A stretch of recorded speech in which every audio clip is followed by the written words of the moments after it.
Twitch popped up and said your name was mentioned. You thought that was interesting. Yeah, Jimbo, I have that as my notification for people that, you know, people that follow me. And it's kind of fun. It's every now and then I get somebody that comes in and they're like, Zath, I heard you mention me. What's going on?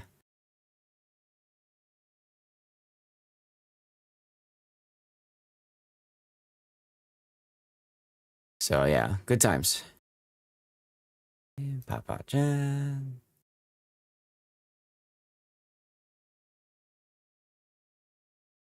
Jimbo kicking butt. Look at you. Kick is good. YouTube vertical is the last one we got to get started.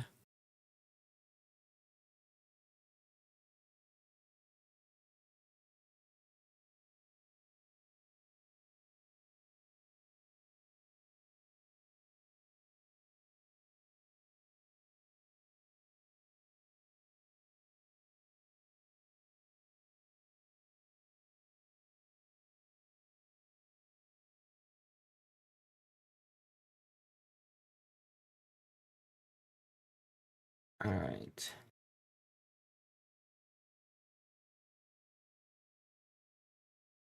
Get to my Twitter thing here.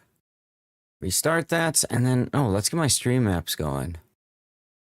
That'd be smart.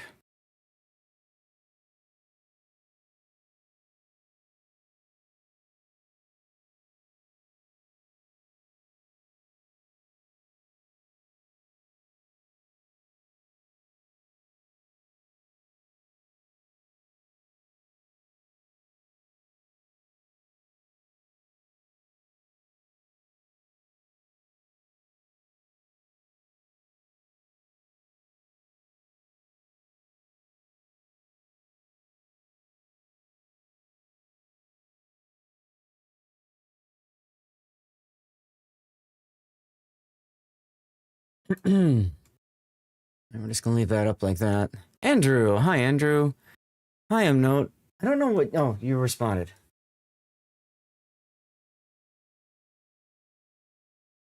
I told you to respond to the whisper on Discord. I really don't know what you mean, Note. You're lurking because following too many things at once. That's fine. I mean, all you have to do is hear. I'm going to be showing you guys things on camera, so you can also, you know, do that if you want. Okay, I don't care about that. I do care about this. I have to get that closed. I don't care about the new update, although I know it's a big update for Lumia, but I got to start this. I think StreamerBot is good. Hi, Puddin'. Go to sleep. Thanks. I will at some point. I will at some point. I slept so much going on. You're trying to take back the 3rd. It was on Friday. See, that's the problem. Like, this whole damn weekend has happened. And I had no idea what the context was. When I mentioned it to DM that I had already won 2 CC containers. So I was saying to take back the 3rd. Okay, so put that code back into the pile, is what you're saying.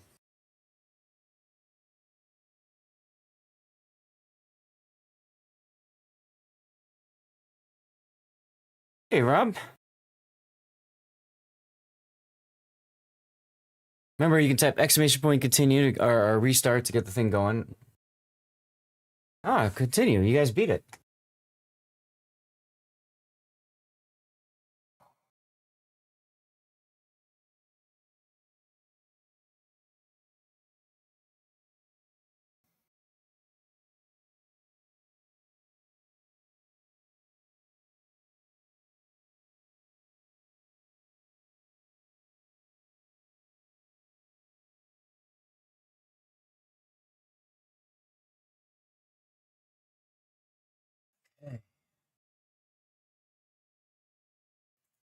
Okay, I just added that one code back in now, Note. So thanks for that.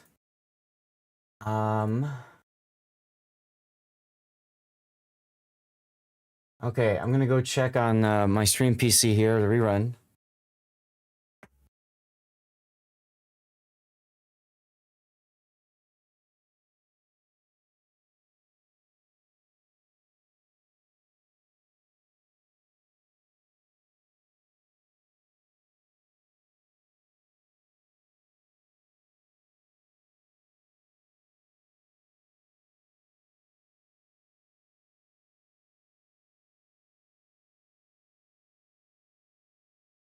Oh, that's what that does. Okay.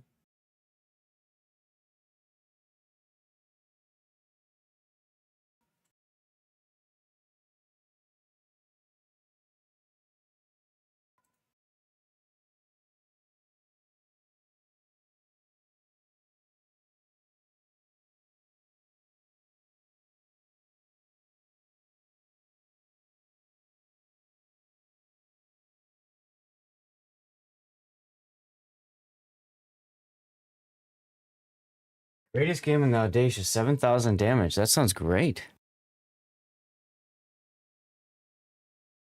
What's going on, Balls Fall Slow?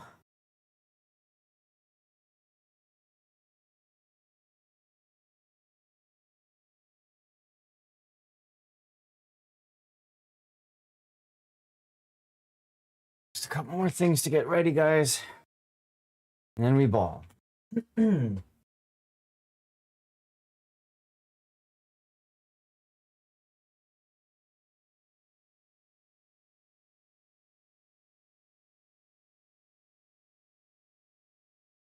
Okay, go ahead and restart if you guys want. It's up to you. I think I should be ready to go by the time the next round is done. I just have to post on DevStrike as well, in case anybody on DevStrike wants to hang out. Off topic.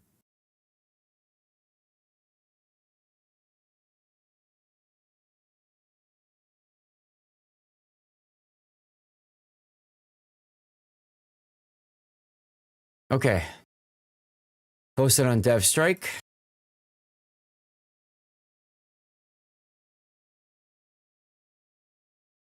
Okay. Well, hold off on doing your guys' thing, because I think we're ready to go now. Let me push the button. Let's see. Oh my god, it's been so a while. Hi. Okay. I am showing up. What's up? What's going on? You guys can hear me okay? Yeah? I sound alright? No, not that button. Yes. Yes. That button. I haven't unpacked from TwitchCon, guys. So we're going to unpack from TwitchCon together. That's one thing I want to do today. Another thing I want to do today is maybe show you guys some pictures, tell you some stories. And then ultimately, third thing, probably just chat about about life, what's been going on and stuff. We got Fireworks Redemption. We can absolutely put the fireworks on. Absolutely put the fireworks on. Think it's a row. So it was good seeing you, by the way, when I was hanging out for the Capcom stream. Thank you for stopping by and saying hi. When I checked the rerun PC, it looked like words on stream was frozen, so I fixed it. But I could have had my wife fix it, earlier if it was necessary. So just saying, if that does happen, just reach out to me, let me know. My ears are, remember when I did the Capcom thing? I kept complaining about the audio being way too effing loud. Yeah, my goodness. My goodness. An Eternal Enigma must be like deaf, or he had the same problem and just didn't complain about it. But that volume was way too freaking loud. It is what it is. All right, just checking things. I'm gonna go and hang out in my voice channel. And like I said, I've got a whole bunch of bags to unbox or to open up. I'll show you guys the loot that I got from TwitchCon. I'm gonna turn the music down a little bit in my ears. I'm gonna show you guys the loot that I got at TwitchCon. I'm not gonna show you the clothes like my underwear and stuff. Okay, that's a little. Hope you guys understand. That's a little beyond the pale here. Oh, I need to turn off. Otherwise, my lights will conflict with each other. Oh, speaking of which, one of them is down. Ugh. Give me a second.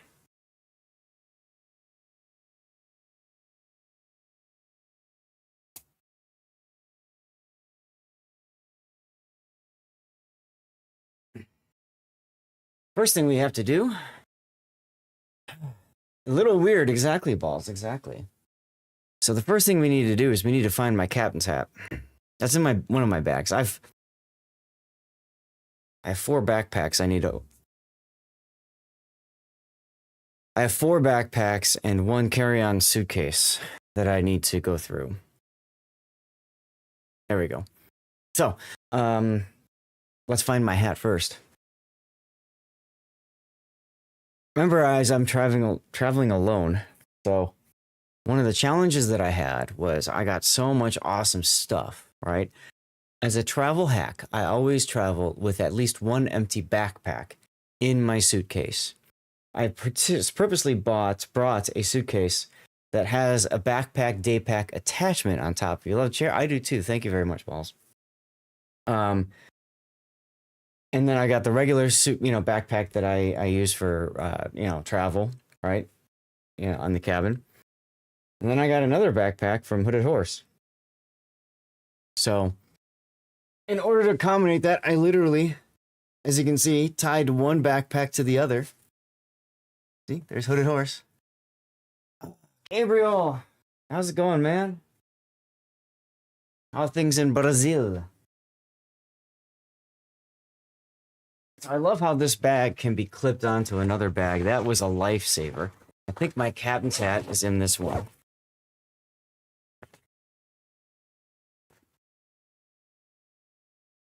Ta-da! I'll be probably telling you guys some stories as we go through this. It's like the bill got a little bent up. It's all right. Still good. Still works. Let's go. Let's go.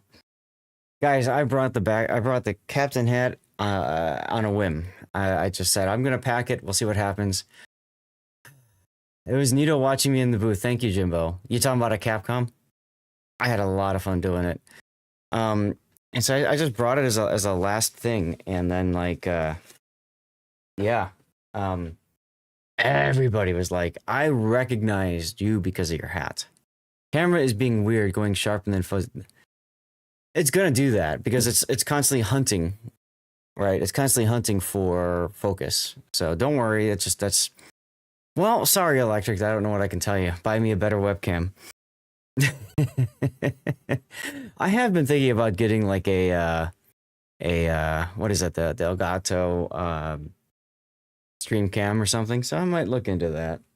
I would like to get a better quality camera at some point. The one I've got now is fine, but well, then make the window smaller, I guess, so that it's not so much. I don't know. Anyway, inside the bag, the first thing I can show you is my PNY sweatshirt. Some of you guys know the story, but most of you guys probably don't, so I'll tell you the story. PNY, most of you know PNY, had a booth. So, on Saturday, I have a throne, Jimbo. I just don't really talk about it much. And maybe I can put it together. Just remind me later. I've been so freaking busy. But we could figure something out. Yeah, we could figure something out. Thank you, though, for the suggestion, Jimbo. So I go with the PNY booth. This is the first con where I didn't even really go onto the floor, if you want to call it that, the exhibition hall, until Saturday afternoon. Saturday afternoon, right? And I go to the PNY booth and I just hang out with them for a little bit. I'm looking to get a graphics card at some point. I said it's probably going to be you guys. Everybody's posting on Reddit. You guys are a great company. You're American based, and you got good stuff. So I'm chatting up one of their community guys that's there. And then I told them about my stream setup. I told him about my old PC and the old parts on that PC, right? So then he goes, hey, you needed to go talk to my engineer guy. So I go talk to his engineer guy. And we were talking shop and stuff like that. And he wanted to know what I thought about putting a water block on like a 50 series GPU, which was kind of fun to talk about. Do you guys remember like EVGA did that, right? They had it built in with like an AIO setup. So talking to him for a while, and I'm like, yeah, that'd be good. I said, if you're going to do it, though, make it small form factor. Make it the same size or even smaller, if you can, than the Founders Edition. If you could do that, huge win, right? Because you got all those micro system builders would be all over it. So that was fun talking with him. And then while I'm talking with him, do I have the scene up over here? Hold on a second. I do have the scene up. Okay. While I'm talking with him, there's a guy there that you guys might know named Robitech. Give me a second. I need to. This would be smart if I had it ready to go beforehand, but I'm tired. I'm tired, guys. I slept 21 hours total, Thursday through Sunday morning, or through this morning. 21 hours total, according to my smartwatch. That's not a lot of time, so I'm dragging a lot, but that's okay. Why is this not pulling up my pictures? Hello. Come on, there we go. All right. So let me find some of the pictures and I can share that with you. I wonder if I could do this, and then I can go down and find. I thought I would do pictures at a different time, but if I'm talking about the artifact, right, the loot, might as well. Okay. Copy image. Copy image. How did I do this before? Paste? Oh, I know what I did. I downloaded it. Yeah, I downloaded it and then I dragged it. So I'm trying to be careful here that I'm only showing you guys the specific picture I want to show you and like not doxing myself or something else. That's why it's taking me a few moments. So just bear with me a moment here while I get this all sorted out. Let's see. It should be 205. There we go. All right. Where can I put that? That work? That work? What I can do is I can actually make it and do something like that. Do a little trim action. Yeah. There we go. So some of you guys might recognize that dude. That is Robitech. Actually, let me put this over here. Yeah. Yeah, it's better if I do it like that. Okay. So this guy's Robitech, right? And he does PC building and all that. So he's there, and they've got these other PCs. If you look carefully in the background, that thing looks like a big white beigey PC. Did I have it? No, I did not. If you're talking about like pissing or pooping my pants or something, no, I did not. And so, you know, I was talking with that tech guy, right, about all the parts and like going through nostalgia. He's like, you know, I think they might be looking for somebody to be interviewed by Roby if you want. And I'm like, dude, I'd love to do that. You know what I mean? Like that would be a lot of fun. I'd be totally down for that. And so they put me on the list and filled out a couple of Google forms, and before you know it, I'm there doing the recording. So at some point, Robitech is probably going to be releasing a video from TwitchCon. And in theory, yours truly will be there. So take a look at the old PC. They built an old PC. So basically they went and they found, you know, the case and all of the parts. And Roby told me off camera, he said this was actually really expensive right now because finding, you know, these 20-year-old PC parts, really difficult to sort it all out or source them all. But he did it. That's his hand right here. Yeah, so I was talking, he's like, let's go on. So I went and I did this whole like tour with them, and we talked about stuff, and he had Doom 3 playing on this. That's a Pentium 4 processor there. He had Doom 3, I think it was Doom 3 playing on this on a 17-inch CRT monitor at 60 frames.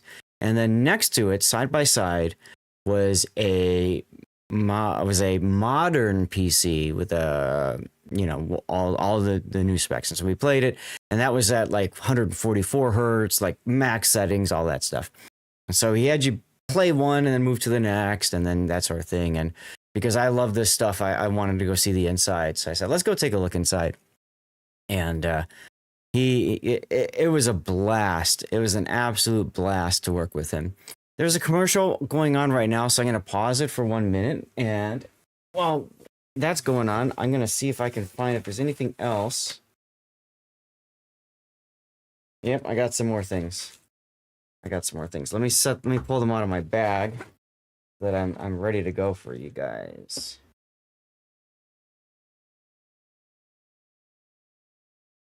Okay. Don't need that. I don't need that. This I could use. This I could use. This I could use. That.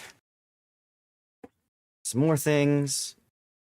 Basically, I dumped whatever I needed to in this bag because, yeah. Is that okay? Oh, hold on a second.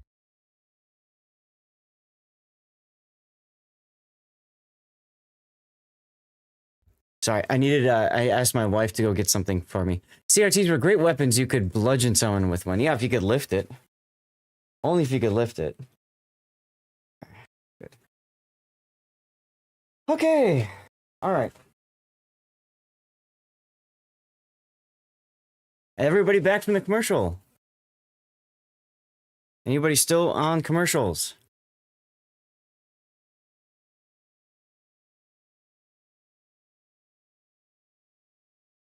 Classic. Hey, thank you. Thank you, honey. Classic just subbed 74 months in a row. Jeez. Hype in chat for Classic, guys. That's awesome. Thank you so much, Classic. Wolfie, hello. Your 74 months of subscription are like finding the rarest loot at TwitchCon. Priceless and treasures beyond measure. Your support is the wind in our sails. Here's to many more adventures together. Wolfie is lurking. Well, thank you, Lurk. Thank you for the lurk. So during the commercial break, I just put some more things together. Let me turn off... I wonder if that'll work here. No, okay. Let me turn off the thing manually. Now, one of the things that I brought in that bag... Actually, I'll show you the bag real quick, and then I'll show you what was inside of it. So this is the bag that I got at the Hooded Horse Mixer. Mixer is another way of calling it like a party, otherwise known as just an event. A lot of times what they do at TwitchCon is you've got these different companies that will buy out, rent out space in a rooftop, a bar, rooftop bar, restaurant, whatever. And they'll invite people and they'll say, hey, come hang out, talk to us, chat. Obviously, what's their goal? Their goal is to build a relationship with you, the streamer, so that you go and you stream their game. You get the viewers, that's all of you guys, to go and buy their game. That sort of thing, right? Yes, you should play 8 Kilometer Stream Mikaze. So this is Hooded Horse. Now, most of you guys have no idea who the hell these guys are. However, if you are all tuning in tonight, many of you probably already know what game these guys produce. Do you want a hint? 12s are common for Shima, but I'll tell you what, ranked with 8 was great. So your hint, guys, is this. What game do I play while I wear this hat? That's right, ladies and gentlemen. Manor Lords. So I got into the Hooded Horse program, right? Because I wanted to stream Manor Lords. So I reached out to them and I said, hey, and they got me in. It was amazing. Did you hear about what happened? Yes, I'm going to talk about that, Andrew. I want to go through loot. And then I want to start talking about stories. And so if you want to hold your thoughts about that one, I'd be happy to give you my perspective on it. Might be unhinged, might be good, I don't know, but I'll talk about it anyways. Congrats on getting in. Average Gamer, thank you so much. Holding your beer. All right, guys, hold on. I need to shout out Totally Average Gamer for a second. One of the awesome people that I met at TwitchCon. Are you back home, or are you still over in San Diego? Totally Average. Who cares about Emerald? I want to know what happened to Zath. Well, there you go. There's your shout out for Totally Average Gamer. This streamer is all about that Viking life. Braving the wilds with no map and no portals. It's a hardcore survival experience, but don't worry, they're dying a lot. Tune in for some average gameplay that's anything but boring. I didn't know who Imuru was either, Puddin', and then I saw the raw video when I heard about the event, and so frustrating, but it is what it is. Okay, so anyway. So Hooded got me the backpack. And that was fun. That was fun. Do me a favor, guys, by the way, go toss a follow for Totally Average Gamer. Just click the follow button. It actually does matter. It actually does matter to us creators. Even if you don't ever watch, just click the follow button. It does help. It does feel good. Okay.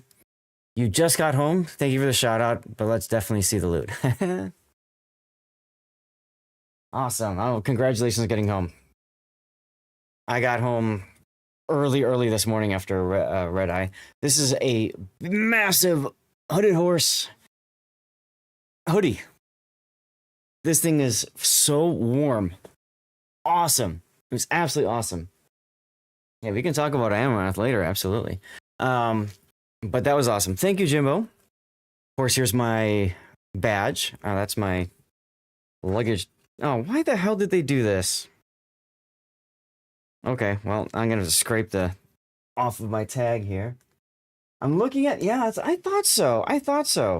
Totally average. I can't remember if you had been here before or not to TwitchCon, but the badges say they don't show partner anywhere near as big. I'm looking at my first one from 2022, and it was massive, giant, boom, this guy's a Twitch partner.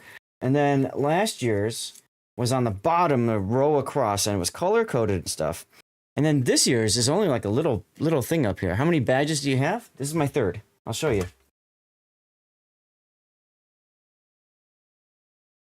Uh-oh. Okay.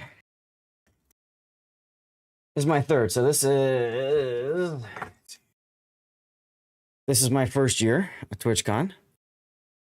See, I still have the barcode back there, average. You haven't? It was your first time ever. Okay, gotcha. So yeah, so this is when we were talking about, people judging people because of, their status. Are they a partner, affiliate, whatever?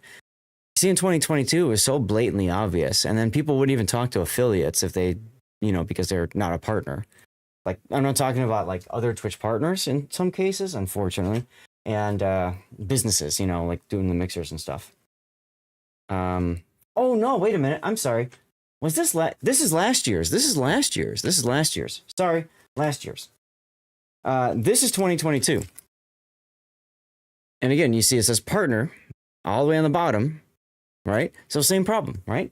Not going to talk to you unless you're an actual Twitch partner. And now you compare that with this year's. Where's partner? Well, it's over here. It's the same color as affiliate, and it's in the same small little spot. So it's very hard to actually know if you're a partner, affiliate, whatever, community member. And what a lot of people would do is when they would meet people, they'd actually turn the badge around so that you couldn't tell if they were a partner or whatnot. Which I didn't even know was a thing until I made a joke of it. And then somebody's like, oh, actually, that is a thing. I'm like, what? So anyway, other loot.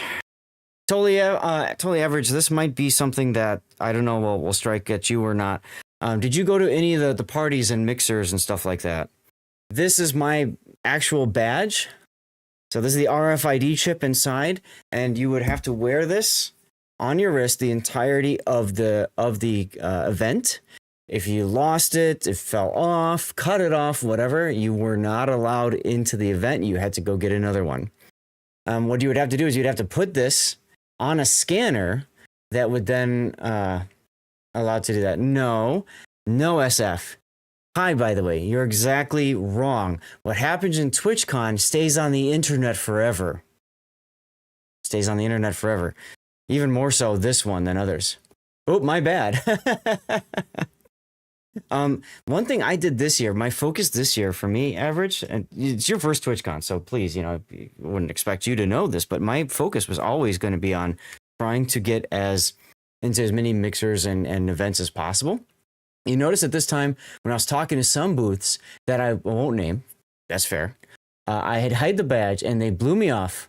But I asked about partner stuff and they were like, oh yeah, we can do this. Got it. Puddin just doesn't talk to anybody. Puddin, I think it'd be a lot of fun at these cons. So my focus was to get onto as many of these different events as possible.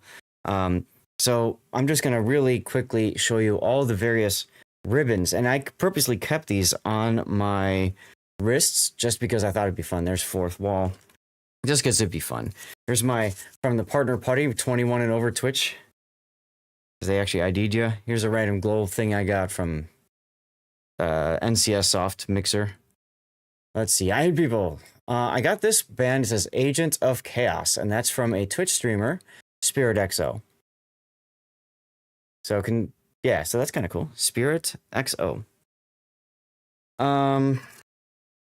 Random party mixer.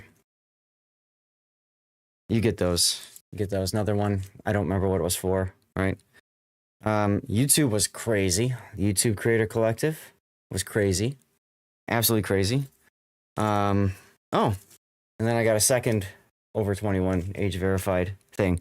So I thought for the content, it would be fun to take a picture of all the ribbons from the whole con and share that with people. And then apparently, like, everybody's all like saying negative stuff about that, like, blah blah blah, you shouldn't do this, blah blah. And I'm like, come on, it's just kind of fun, But some people actually got like really offended about people doing that, And to me, it's not like. To me, it doesn't have anything to do with the actual like con or whatever, like popularity. Some people, I think, were taking it to be like a popularity thing, right? Like a how awesome are you kind of a thing. It's a lot of events, totally average. My calendar, Friday and Saturday was like another event every hour. And I made them all. Because if I reached out and said, I want to go to your event and you are going to make the space for me to come, I'm coming. You know what I mean? That's just the right thing to do. Didn't go to any of the events I should have, but I focused on going to the panels. I also wasn't invited to anything, probably because I got partnered too close to the event. First of all, congratulations on getting partnered right before the event. That's amazing. Second, don't worry. You did the same thing I did my first year in 2022. I went to a whole bunch of the different panels. All this like geeking stuff, I can just type things up and learn things up and stuff. And I still have my notes. I've never worked on them. They've been sitting in my email box for 3 years now, and I haven't done anything with them. But yeah, so like for me, my focus instead was on parties and events and stuff. And so there we go. Bam. Take a look at my sleeve, so to speak. And now, there are people that have like actual like tattoo sleeves going, and I'm like, hey, I don't have tattoos, so this will be the closest I can have. And then you can see the steps today. So that was Sunday. At 5:30 p.m. 16,959 steps. Sunday is a light day. Okay, just put that out there. It's a light day. At that moment, I popped up something and I said, I want to see how much have I actually done, Reminds me when you go to an air show. Really? They have a lot of that stuff at air shows too. I guess that makes sense. I mean, any sort of kind of industry thing, right? Take a look at this. This is my fitness report. Because for the first time, I got a smartwatch at the event, and so I could follow all that kind of stuff. In the week, 13th through 19th, 39 sessions, I walked 25 miles. Now, this does not count. No, Hujam. This does not count. And I will say, I've actually been assaulted once. I have. Anyway, this does not count the rest of Sunday or this morning getting home. That's how much I've spent walking. Totally average. I don't know how much you did with rideshare apps and stuff like that, but I just walked everywhere. I had a hotel that was pretty close to the, to the convention center. It's about 15 minutes away, 10, 15. I just walked everywhere. So at some point I'm going to tweet out about like all the distance I walked and everything like that. When you were in the Navy, that was the thing to do. So Twitch decided to put you on 360p after you already changed it before I was coming online. That's weird, Electric. Oh, well. So those are all the little wristbands. This is something I got from Perky Daisy with Stack Up, and I just threw it in because she gave it to me the last day. It says, "You're ducking awesome." If iDuckman is here, I'm sure he'd love that. You walk from the hotel, which mile? Not too bad. Yeah, my first TwitchCon, I was all the way up in like Little Italy. It's like a half-hour walk there, and then a half-hour back. So yeah, it was a lot. I actually called my wife and I would talk to her on the phone on the way in and stuff. So they had a partner gift last year. It was the sunglasses, and they had extras left over. And I've heard, Yep. Ladies and gentlemen, I just got demoted. I am now a Twitch affiliate.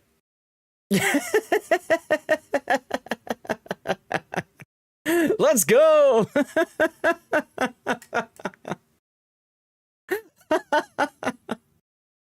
They had basically they're trying to get rid of all their old crap from previous years, so they just brought them and put them on desks. So man, get these out, and they didn't take the time to look to make sure that they were actually the partner glasses instead of affiliate glasses. Good job, Twitch. That's a Twitch L if you ask me, but there were bigger L's at the con, obviously, as you guys have alluded to. They also had the Twitch partner visors that they were getting rid of too. So I picked up a couple of those. At least you can disable ads now. That's right.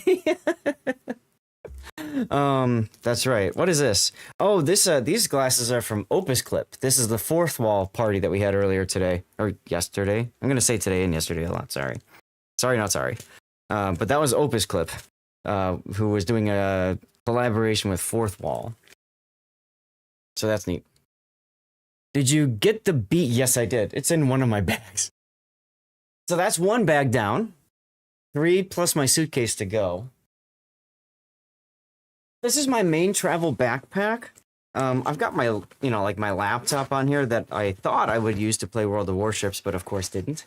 I don't think I have anything in here that is from the convention. I'm pretty sure this is all just, this is all travel related stuff.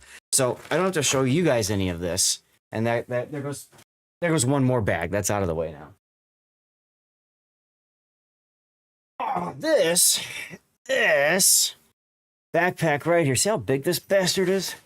Where's the bloody sign or whatever you had to try to pack? That's last, Electric. That's last. This bag is massive, okay? And my wife bought 2 of these. The idea being that when we travel internationally, this is our carry-on backpack, and we check the bag, under the plane. This is supposed to fit underneath the seat in front of you. It does if you don't let it expand as big as it is right now. But these things are huge, and they fit a lot of stuff. So I actually packed this one empty inside my carry-on size bag, okay? So that's how this works. Let's see. I don't think, nope, nothing in that one. Okay.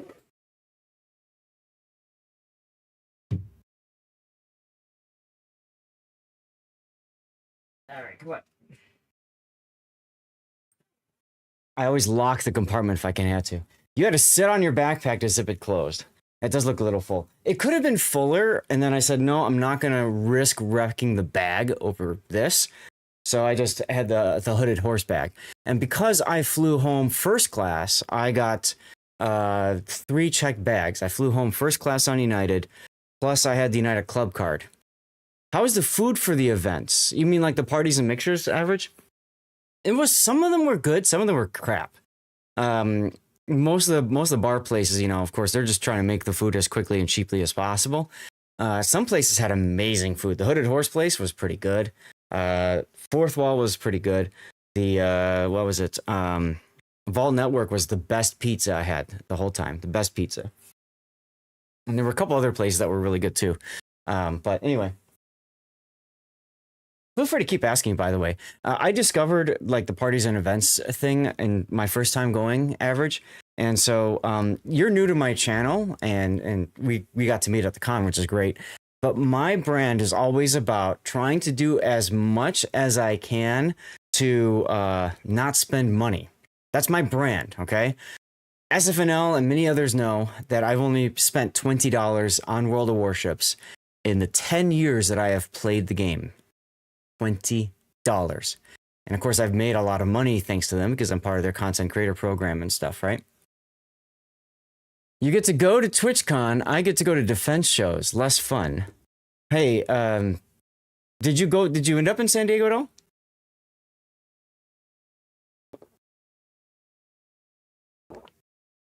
I'm going to pause for commercials.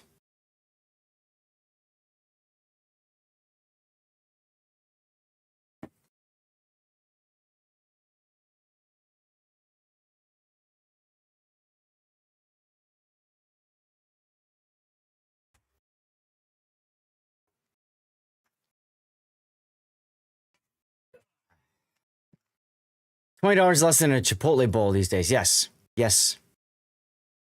Are you still in commercials totally, or are you hearing me now?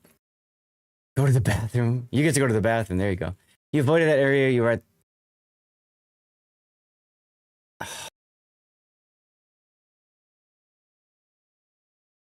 Nice. You were at the base, huh? So you were at, oh, what's it called? Coronado? Coronado?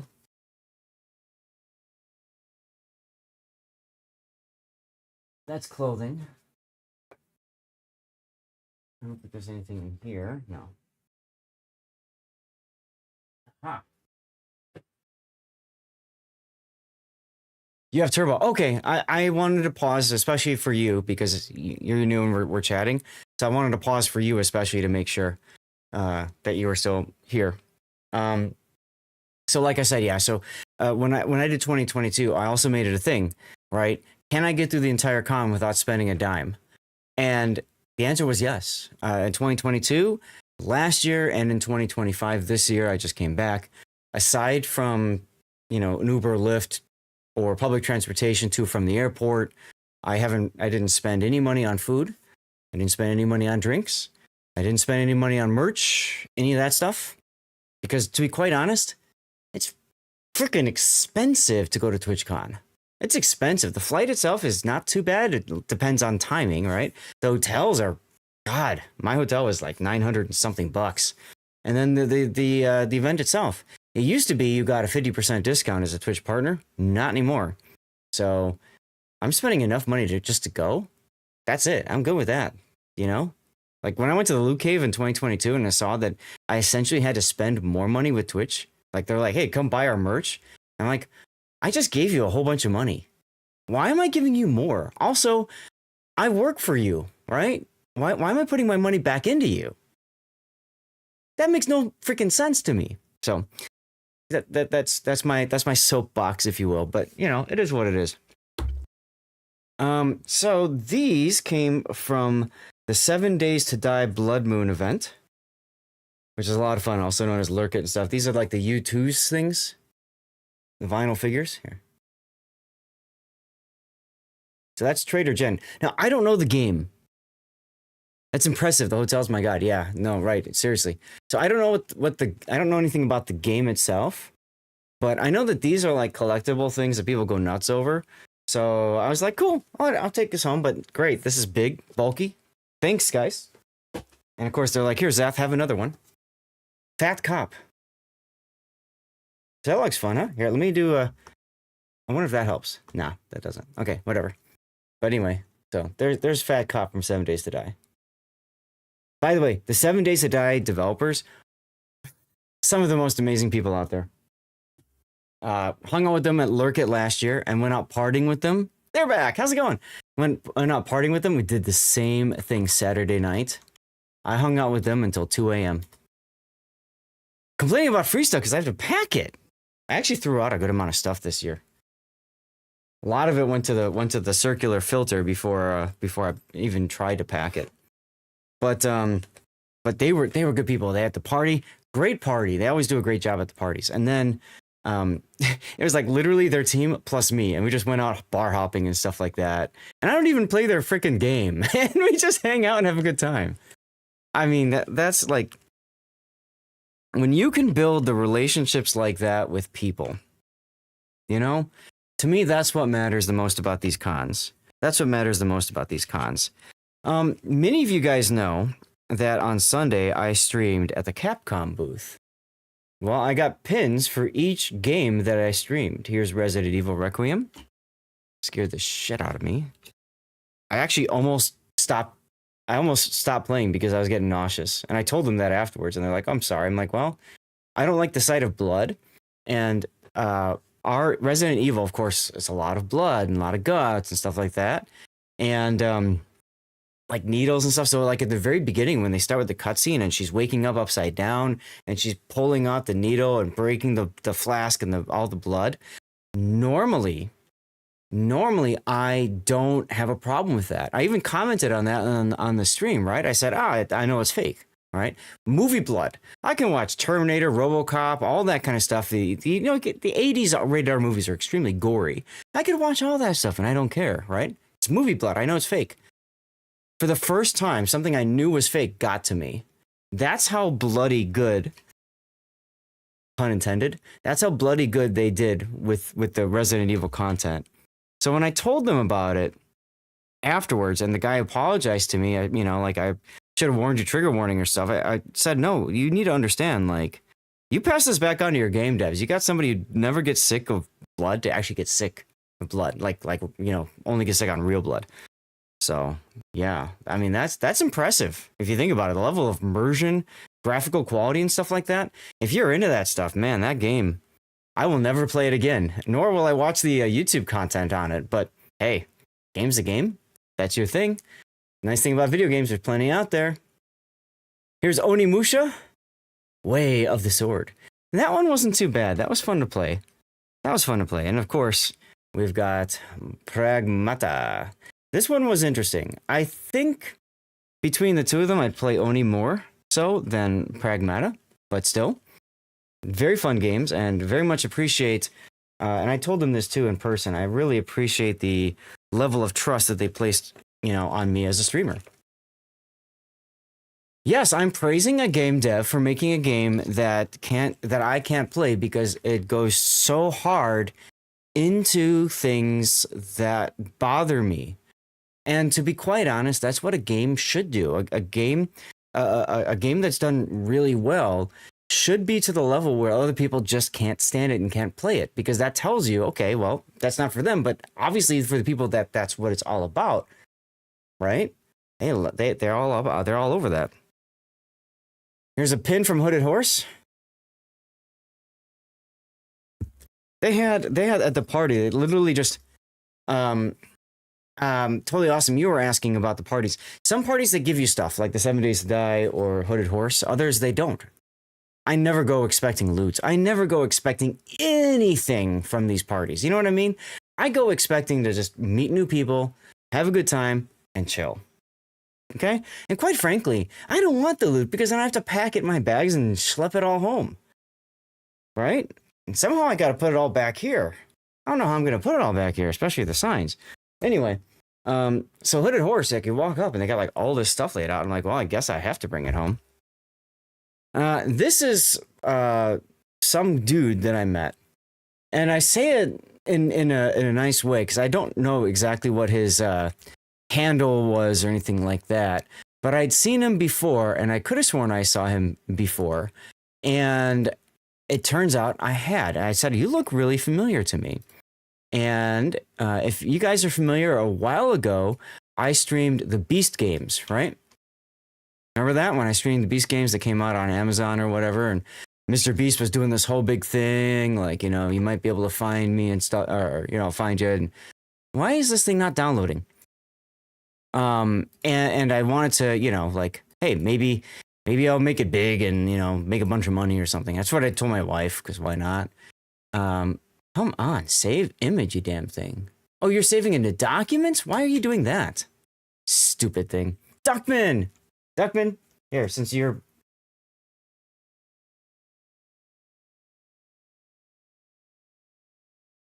There you go. You can read that yourself, Duckman. Yeah, this thing hunts a little bit too much for my liking as well. Anyway, I think I got it now. Come on. All right, here we go. Nope, come on. Yeah, okay. Bam. Any of you guys that know the Beast games, okay, this little chip is his business card, if you will. He is number 899 from Beast Games. So he was telling me all, like, some of the, like, I was asking all these production questions, and he was so cool because, like, because he did it, and we were having such a good time doing it, right? We were having such a good time doing it, hanging out. Who is Orange Man? I don't know. He's number 899 from Beast Games. If you look him up, I'm sure you can find him that way. He said that when they dropped, it was actually a 10-foot drop. So he said that was actually more than you. I thought they'd try to make it look like it was taller, but still. So he was really cool. This is at the Fourth Wall Mixer. So this is the Recovery Brunch. They put on the amazing event. 2022, I went to them the first time. We went to this Airbnb that they'd rented out.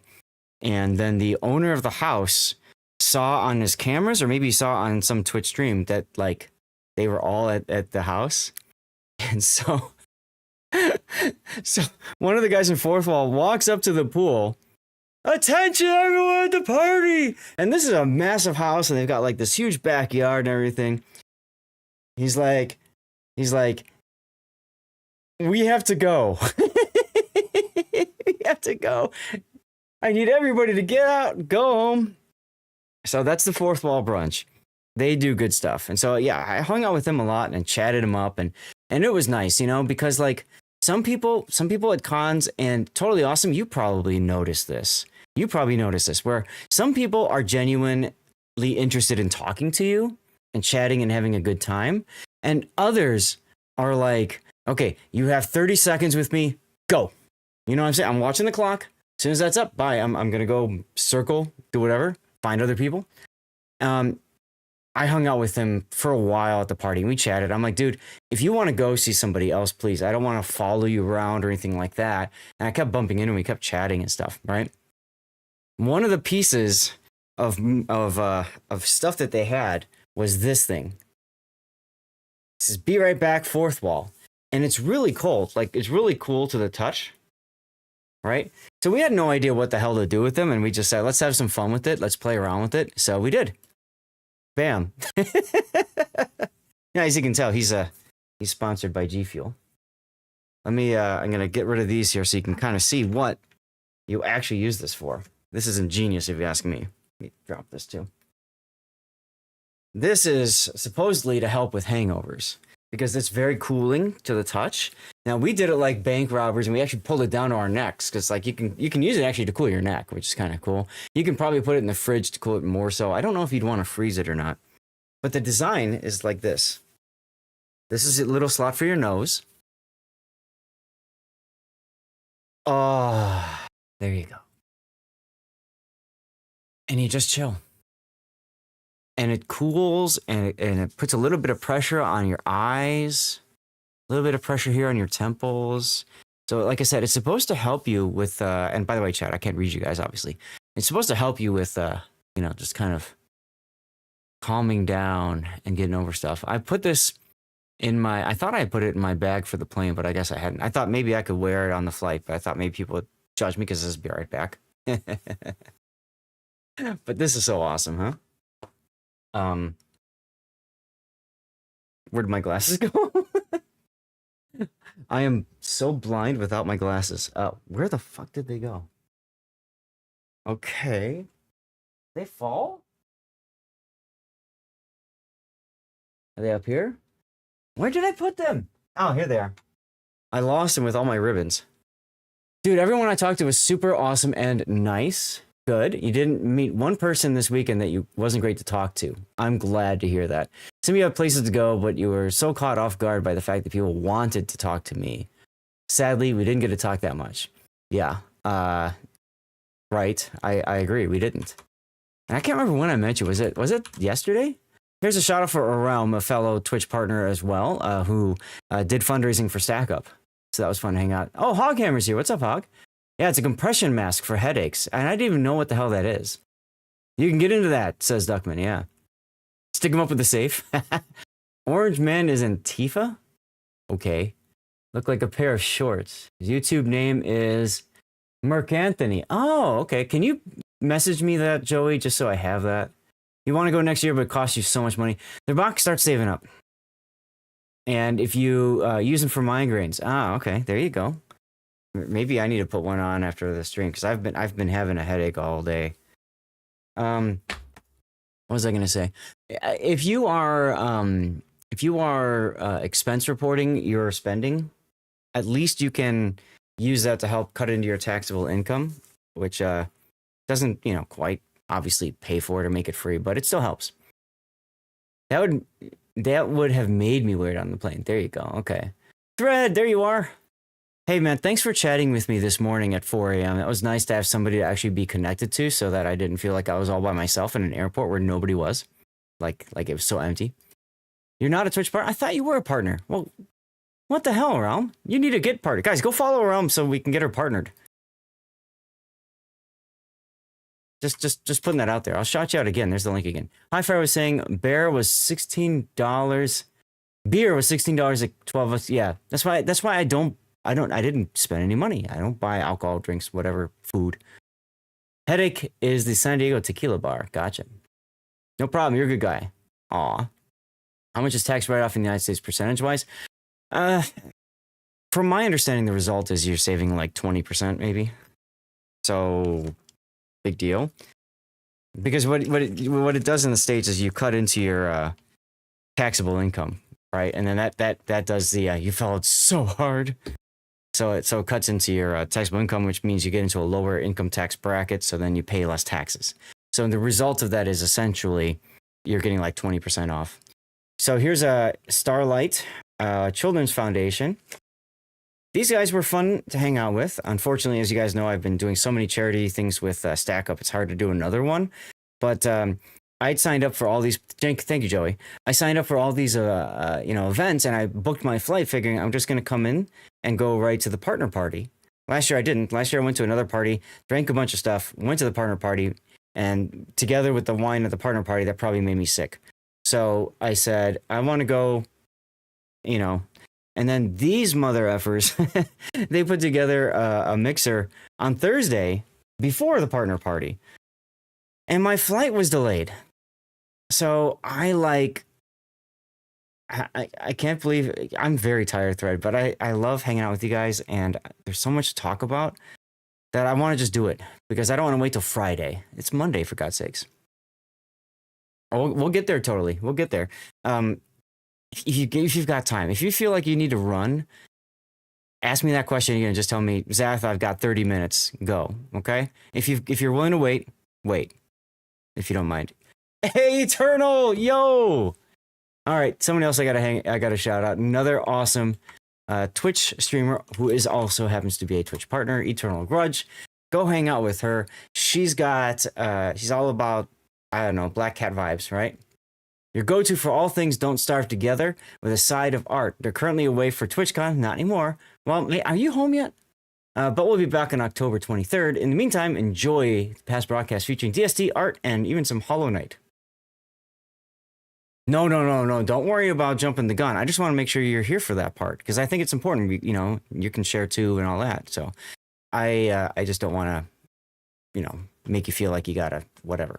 Anyway, so I went to Starlight and the flight was delayed, right? So I took a bus to the bus stop. I had to walk about 10 minutes and I power walked to my hotel, dropped stuff off, checked in, whatever, made sure everything was cool at the hotel.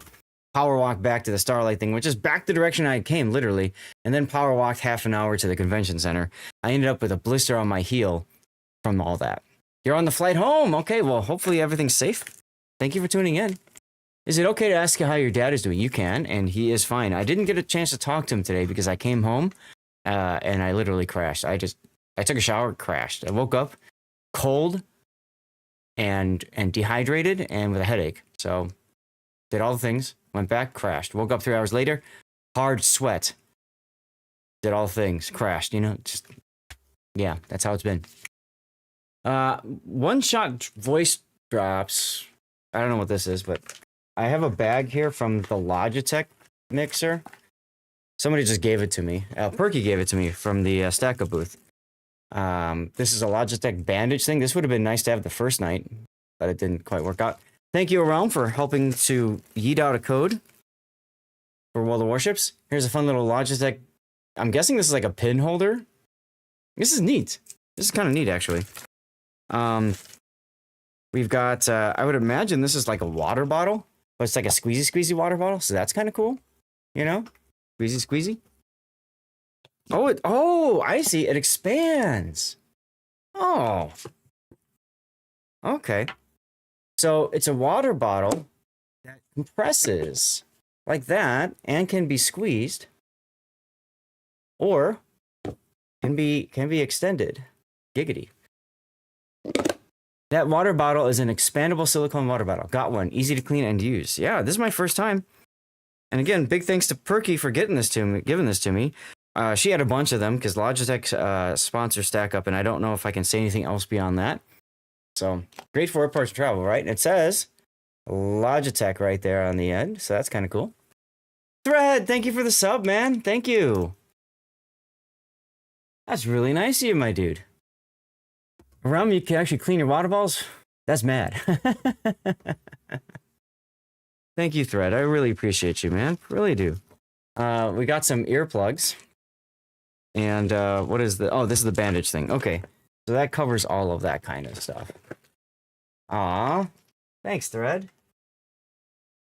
Dude, I need to look this up. I IRL streamed the convention on Saturday, and when I finished, I had an email from PayPal that said you've got a tip, but it just had the dollar amount and the person's like real name, so I couldn't like obviously call that out.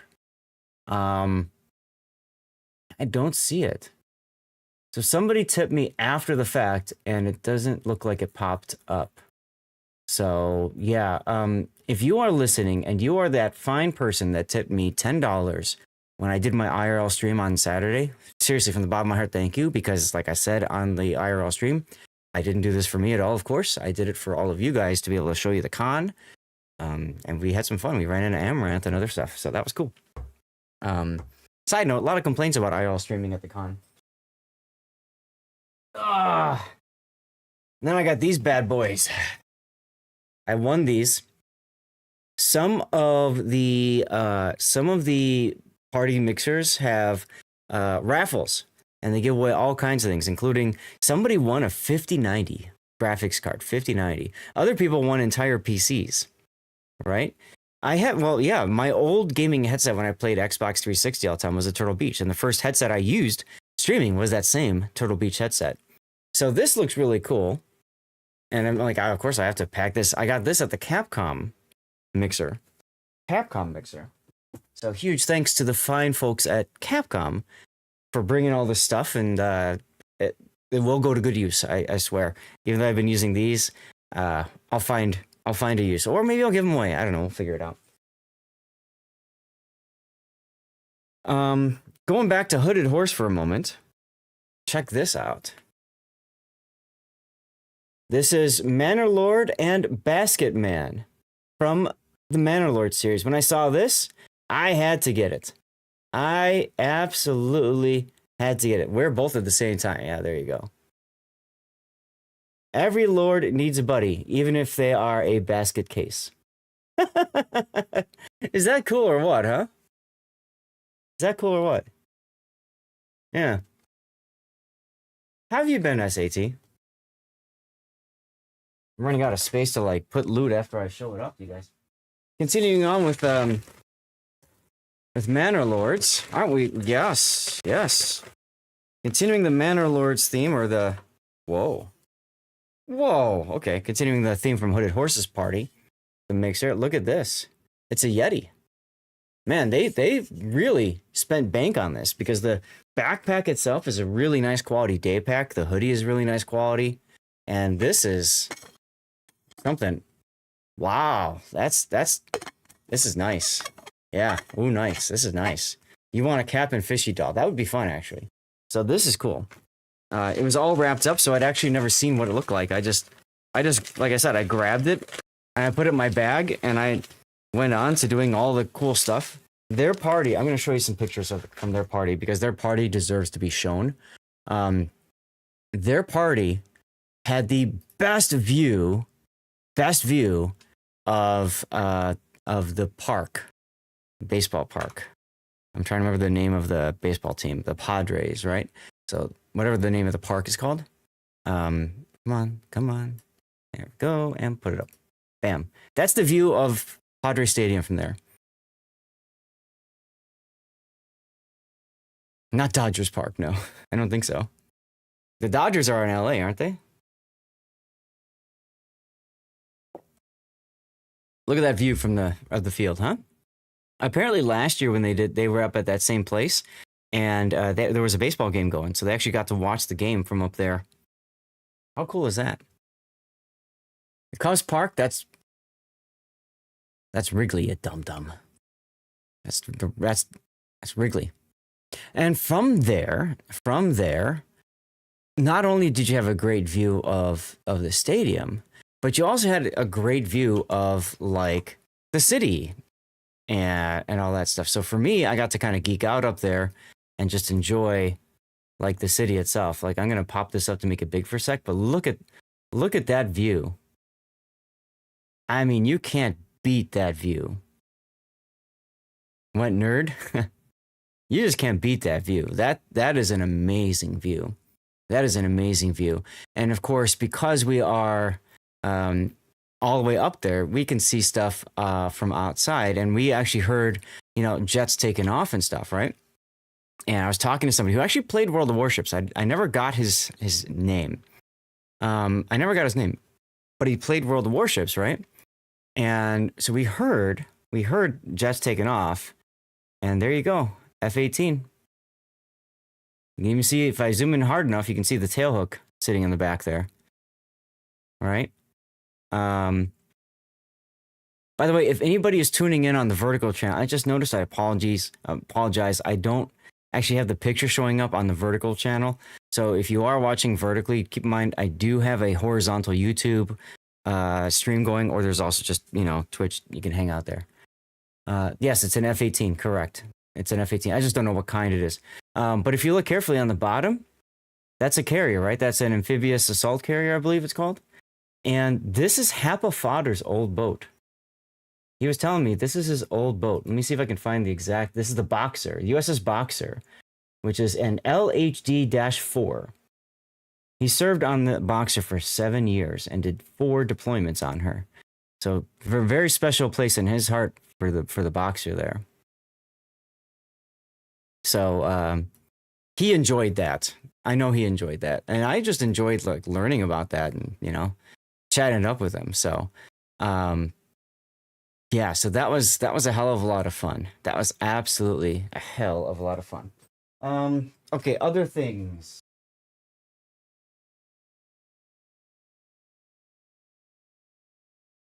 I still have these. I was gonna give. I brought 3 pairs. I gave 2 of them out. I have Twitch partner shoelaces. Well, just Twitch shoelaces, right? They've got, it doesn't say partner, it just got the Twitch logo and they're purple. So I have these, and I've got them in my shoes. And for anybody who said I like your laces, I gave them a pair of shoelaces. You were stationed there for a bit. Oh, really? Nice. So I brought them with, and sadly I didn't get rid of all of them, but that's perfectly fine. I'll keep them for the next con. Why not? Okay. Is that? No. Wait. What? Oh. Okay. Yeah. That's everything from the backpack. Okay. Next.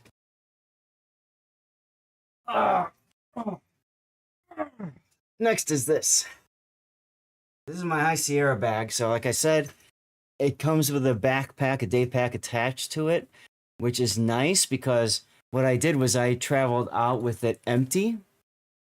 Yeah, Thread. I showed you the picture in Discord of all of the bags packed, right?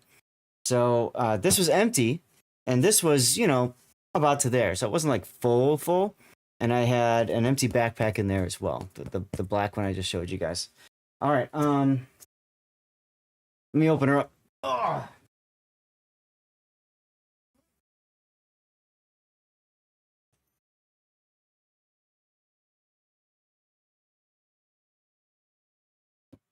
Now there's a bunch of clothes in there. Obviously, you're not gonna see those. You don't need to see socks, underwear, and stuff like that. But I did get a couple more Twitch partner visors, so that's kind of fun. What was the sign in the Discord pic? The sign in the Discord pic. Totally Average, can you do me a favor and just like at me or so, just like reply to me on the so I can find what, because I posted in a lot of Discords, just so that I can go straight to it, or just DM me the direct link to it, and I'll tell you exactly what it is once I see it. I got a hat at YouTube Gaming. Oh, the big signs, Yeah, I'll show you at the end. So this is a YouTube Gaming hat. so is it time to talk about the YouTube? Sure. YouTube gaming had this huge thing. You go up there and they say, okay, we're going to give you 3 different merch tickets. Now, you'll use those merch tickets at 3 different stations. I saw that. Yeah. And they said, if you want the merch, get it now. If you don't care about the merch, fine. Then go do your, go enjoy the mixer and then come back later. Guys, this is me we're talking about. So, I got in line for the merch.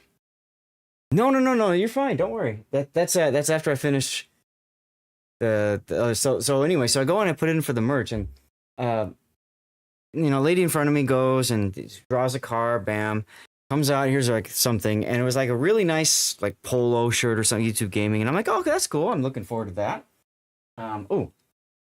Friendship bracelet was another thing that was on my wrist. It fell on the floor earlier. And so I go next, and the lady goes, okay, and then she goes back and comes out with this big ass bag, like massive bag. Okay, this is the bag. See how big this bag is?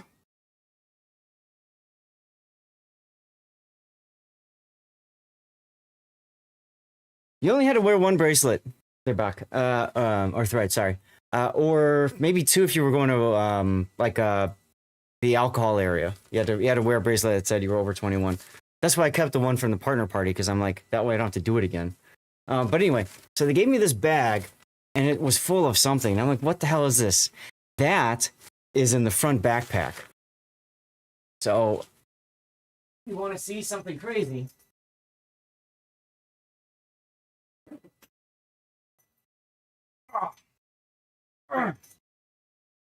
once I pull this out, I can't get it back in again. This thing is super soft, and I'm like, what the F is this? Is this like a hat? Is it like a jacket? Look at this thing. It's freaking massive. It's also extremely warm. Keep pets away from it. Seriously. It's also getting black stuff all over the place now. Like little black fuzzies. Oops. And so I decided, when I brought it back, I said, I'm going to put it on and just see what it looks like. So let me see if I can find the picture of it. Here we go. Something for the wife. No. I texted her and her response was WTF. Comfy. No, this is way too warm for bed. Here. This is it. Now I cropped off the top and bottom. Let me uncrop for a sec. It's a freaking bear suit. It's a freaking bear suit, guys. So I guess if I ever get into doing subathons or something, like I know Bo does his sharkathon. Well, now I can do a bearathon or something. Yeah, it's like a bear rope. This thing's nuts. And it was in that bag. Like that, the whole bag was literally just this. Oh, I'm already sweating just holding that. I'm like, got black fuzzies all over me now too. Anyway. Bo would be envious, yeah. So, funny story. When I picked up that bag and somebody told me what was in it, and I had no idea what the hell it even meant, some person that got the t-shirt was like, hey, I'll trade you for my t-shirt if you don't want to pack that. And I'm like, hell no, I'm bringing this home. Some bitch, I'm bringing this home. TwitchCon, Maine in a few years and you're set. Seriously. So, like, if I have to wear that, it is comfortable. Damn right it's worth more. So if I'm gonna do something like that, I'm gonna do it like during the dead of winter when I can open my windows and just like super cool the room and not care because I'm so freaking warm. You know what I mean? So yeah, that came in that one. And then the hat came from it too. They had you could pick a hat, and by that point one of the hats, they had a bucket hat that I would have loved, but everybody loved it, so it was gone. So I just got a regular hat. I got this one on the IRL stream when I was IRL streaming on Saturday. Here's the Navy. I haven't even looked inside of it. It's a Navy fanny pack or something. I don't know. What does it say? Sailors aren't born, they're forged. Okay.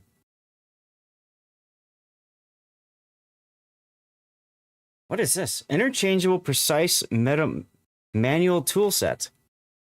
Okay. That's actually useful. I'll take that. White nickel plated. Got a whole bunch of different bits in here. Here, let me do this. Zoom in. All right, you can see that a little bit better now. Yeah, exactly. It's like for electronics and stuff, right? So that's good stuff. All right. So that's what came out of this. Inside, it's got this kind of fun little whatever. I don't know. Got some loop on it so you can loop on a car key or something. Oh, okay. So it's not like a fanny pack. It's like a... Well, I don't know if it is. Whatever the hell it is. But yeah, it's a bag. Give it to my wife. She likes bags. She'll enjoy that. Yeah, it's like a travel bag. Kid bag. There you go. There you go. Fireworks. Fireworks.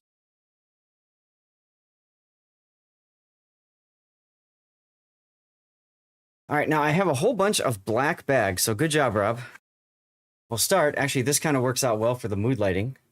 7 days blood moon. So just a regular reusable bag. Oh, a range bag. You know what? You're probably right, average gamer. Ooh, that'd be very helpful. Be very helpful. So this is a 7 days blood moons. Now, when you went to their party, you got a key for their game. Problem is, I don't play the game. I don't know anything about it. I don't think I will because I don't like the horror, bloody, shoot 'em up things. The fun pimps. I don't know who the fun pimps are, and I'm scared to search for them, but I will. Or the content. The fun pimps. Small dedicated group of highly experienced game software developers. Is that what they're called? Are these the guys I've been hanging out with? Let's see. Go to...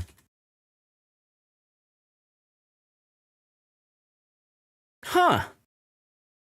Are there any pictures of them over here?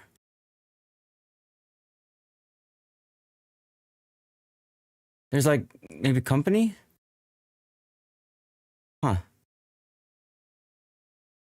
Okay. Well, these are the developers, right? These are the guys that made the game, right? Huh. Okay.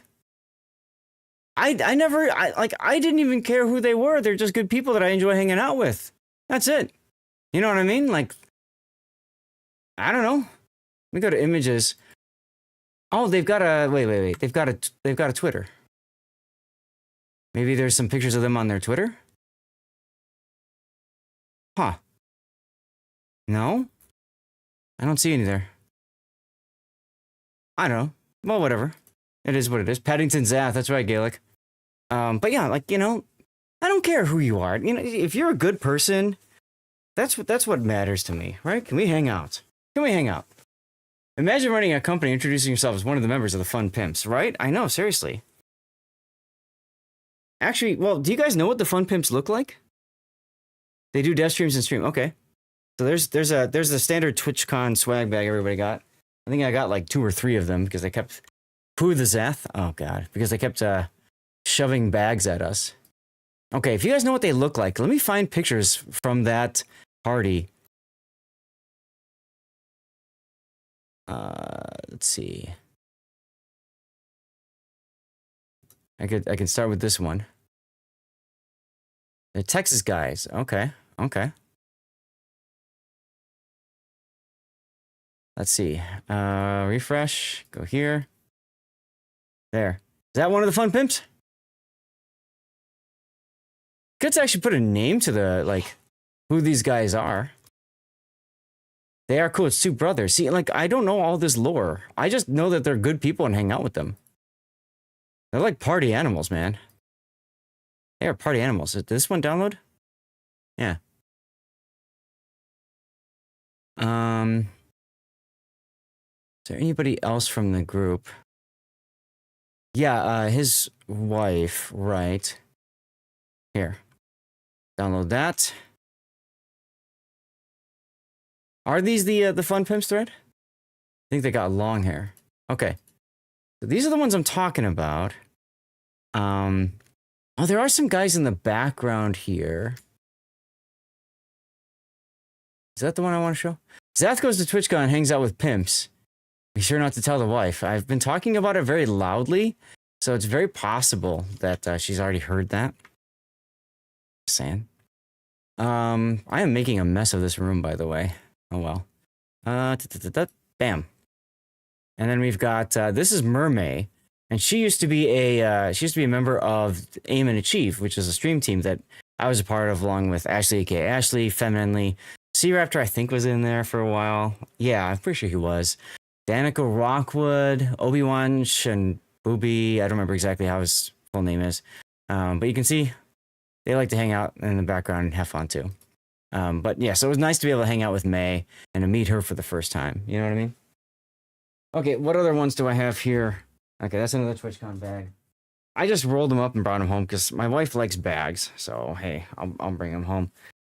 This is just a standard black bag, so that's excitement right there. Let me put the lights back on. All right, clothing. I got a fun Lego board game. This I got at the board game, the board game. I can't. I'm drawing a blank. What do they call it? Where they can come to us and learn about our stuff. So this was hosted by my friend Bonzinator, and 3 others. So that was really cool. So I did enjoy that one. Are you smarter than a bot? Lol. But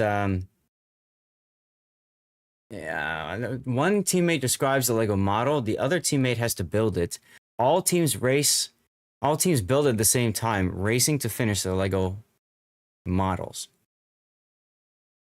So I basically said because they were giving away these games and nobody came because unfortunately they were given the 10 a.m. slot on the first day and nobody understood that you have to let people in. So a lot of people missed this because of it. But yeah, so they were giving away these and Bond just said, hey, ask a question and, you'll win a prize. So I asked a question, got a prize. Yay. So I just said, hey, my wife, I'm looking for something that we can just hang out and play and not a lot of thought behind it and stuff. And so that's what he told me to use. Eternal, are you still here? Eternal Grudge? Perfect question to ask. What's the prize? How do you play that game? I have no idea, Thread. I just told her it's really good. Yes, I did get a clip of Amaranth, apparently. And the opening for TwitchCon is at 10. Yes, exactly. Right. So I made it in before everybody else, and everybody's like, Zath, how did you get in here? And I'm like, I have my ways. Basically, what I did was I got up to the Twitch Partner Lounge. Totally average. I don't know if you're in the partner Discord, but I had asked about getting into the partner lounge because historically you could get in at 9 a.m. You want to see the Amaranth, Mick? Look at my tummy sticking out. Thanks, Gaelic. Thanks. I forgot to suck it in a lot of cases. All right. Eternal, if you're here, here's your. This is Eternal Grudge's special baggies that she made for everybody. Well, thank you, Compass. Thank you. She had basically made care packages for all of us. So that was really cool. We got some stickers in here and stuff like that. A tummy sleeve helps to keep it tucked in so you don't have to think about it. That's true, I suppose. I don't know. I don't think about stuff like that until it already happens and then I care, if that makes any sense. So, live, laugh, and grudge. Cool.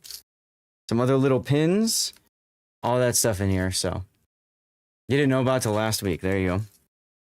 So yeah, so I got in the partner lounge, and then from the partner lounge, I was able to go upstairs and then over the bridge, or not the bridge, but like the connecting point from one side of the con center to the other. And all of a sudden, I'm over by all the little breakout rooms, and so I found it. It's a good picture. It is a good picture, yeah. Some emergency in here as well, and a Purell wipe. So good stuff there. Thank you again, Eternal, for putting these together. She sought me out, and that was really cool. To be able to talk to them and stuff. So let's see. You guys want to see Amaranth, huh? Where is she? Was she? Yeah, she was the day before. Yep, there it is. Okay. All right, downloading. Well, I got the one that I posted, but somebody said they wanted to see it, so I'll put it up. I felt it was the best TwitchCon event, but other people had different opinions on that, of course. What people don't realize is that the con is what you make of it. Oh, hold on a sec. I cut off a part of... there you go, Duckman. Loading up new world Eternum, and there's a queue to get into the server. That is a good pick. I thought so, too. My wife liked it.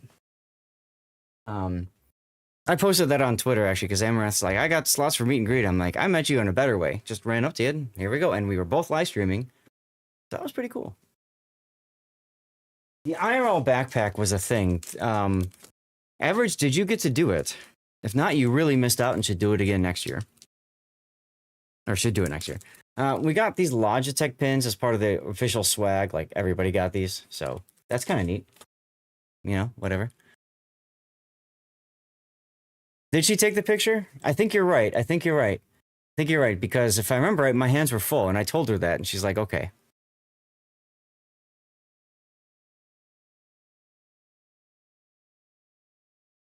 World of Tanks 2.0, guys. The backpack thing is hard unless you live nearby, yeah. Don't have the community to do it, sadly. Doesn't matter if you have the community or not. Just go live. I just went live. I had like 20 people watching. I don't care. Easy enough. She had a photo entourage. Shit, that she did, apparently. Perfect colors of the month, right? I gave him shit because the worships guys, they sent people from Prague. Guys. The guys of the World of Tank were from Prague. They weren't from Austin. Weird. Absolutely weird.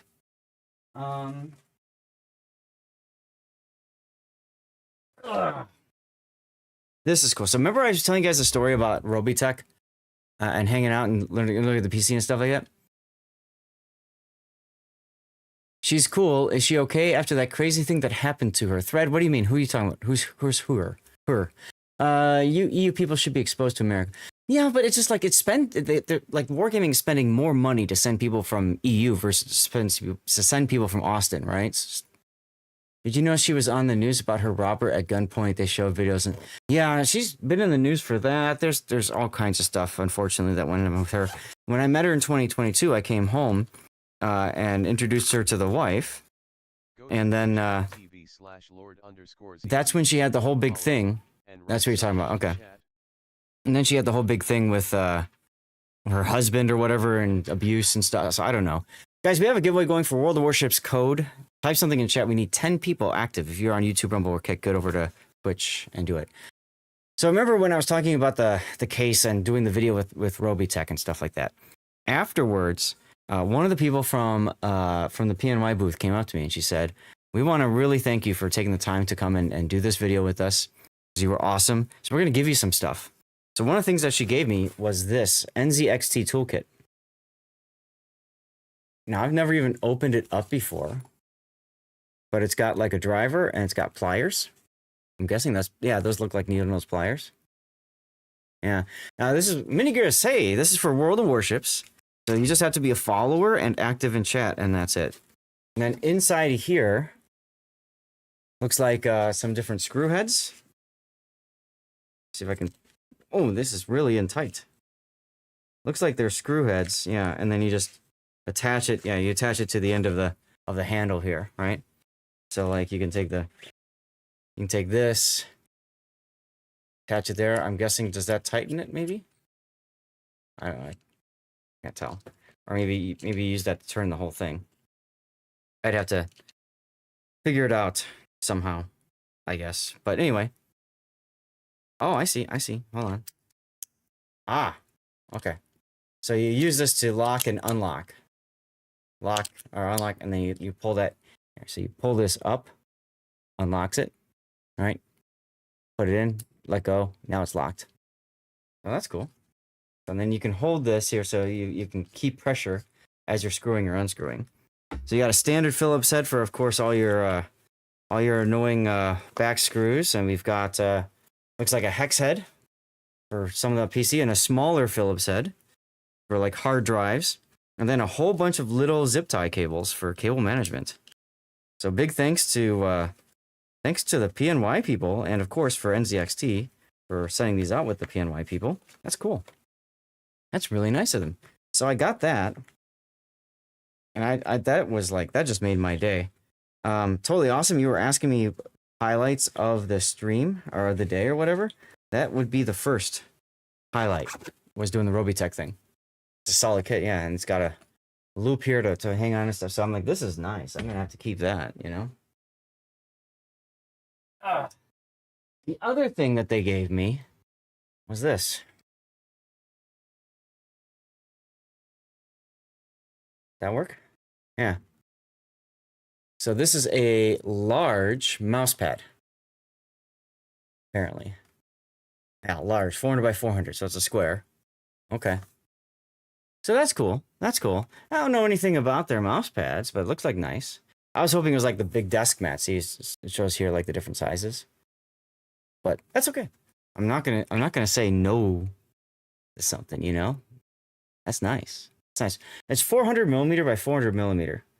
So that's what is that? 15. So it's 15.75 inches. So it's a little bit over a foot each direction. Boom. Like yours? Okay. So there I am walking through the con with all this crap in my hands. This year's partner gift. Yay for that.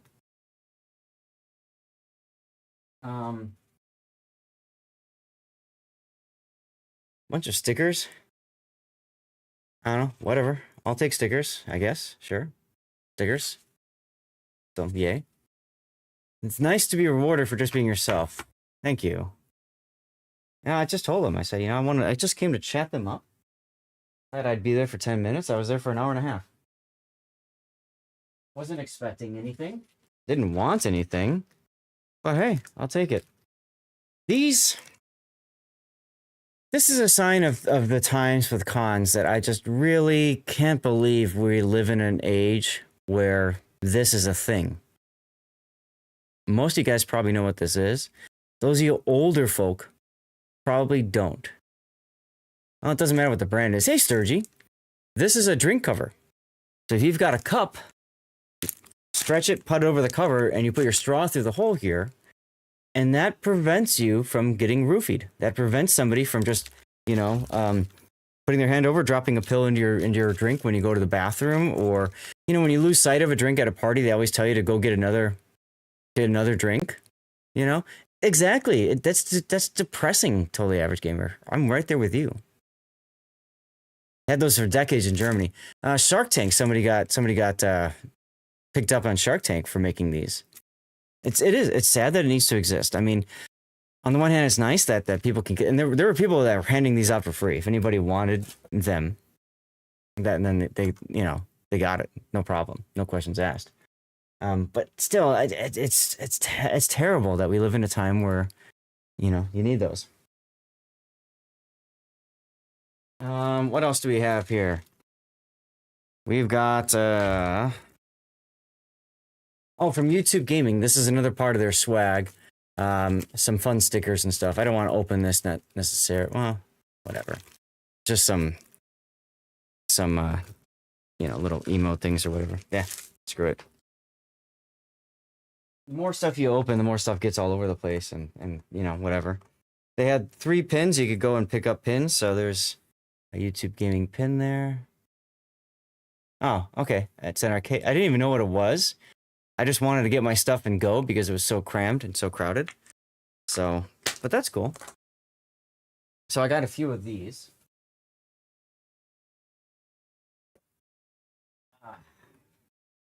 Oh. Little Blood Moons pin. What's up, Seabear? Oh, that's true, Sloth Skittles. Skittles. I didn't think about that. Right, you're right. It does help with bumping into people because it's a cover, right? So it helps prevent liquid from flowing out. So that's kind of neat. That's Fun Pimps. Oh, okay. Huh. Okay. Hey, Cthulhu. I need to shout out Sturgy. Where is he? There we go. Let me get Sturgy shouted out. He does of course, fundraising for Stack Up as well. There you go. And Cthulhu, don't let me forget to shout you out. If you were watching my live stream, then you know what this is. If you weren't watching my live stream, you don't. This is a little rubbery, like little animal here. And this is for, I think it was what, Humane Society? Animal Cruelty, what's it called? Humane World for Animals. It used to be called the Humane Society. So you would go and you put a quarter into the into their little machine, and out would come one of these little pets, and there's mine. It's very cute. It's got this weird texture to it because it's like this kind of weird silicone. But hey, it made it home, and it's a fun way to remember that experience. Oh, my fingers smell weird. It's got like this weird coating on it. I got this from Perky. She won this at something else. I don't remember what. You know, like they had like the claw machines. So she won this at one of those, and she's like, I don't want it. I'm like, okay. So just gave it to me. And yeah, she said, don't go there, Zath. I'm going to save you the time. I said, okay. I wasn't going to go there anyway. But she said she waited in line for like a half an hour just to get that thing, and she didn't care. Playing more 7 Days to Die and other survival games than wargaming. Thanks for the shout-out. You're welcome. Oh, were you here when I was talking about the 7 days, people? What is this? This is, I hate how the pins, you have to, like, open the stuff to get it. Oh, okay. So this is a YouTube Gaming Heart. That's another pin. When you're a duck, everything looks like a potential mate. That explains you so well, Duckman. Oh, okay. I guess I got 2 of the arcade games pins. That's fine. I'll take it. I'll take another one. Why not?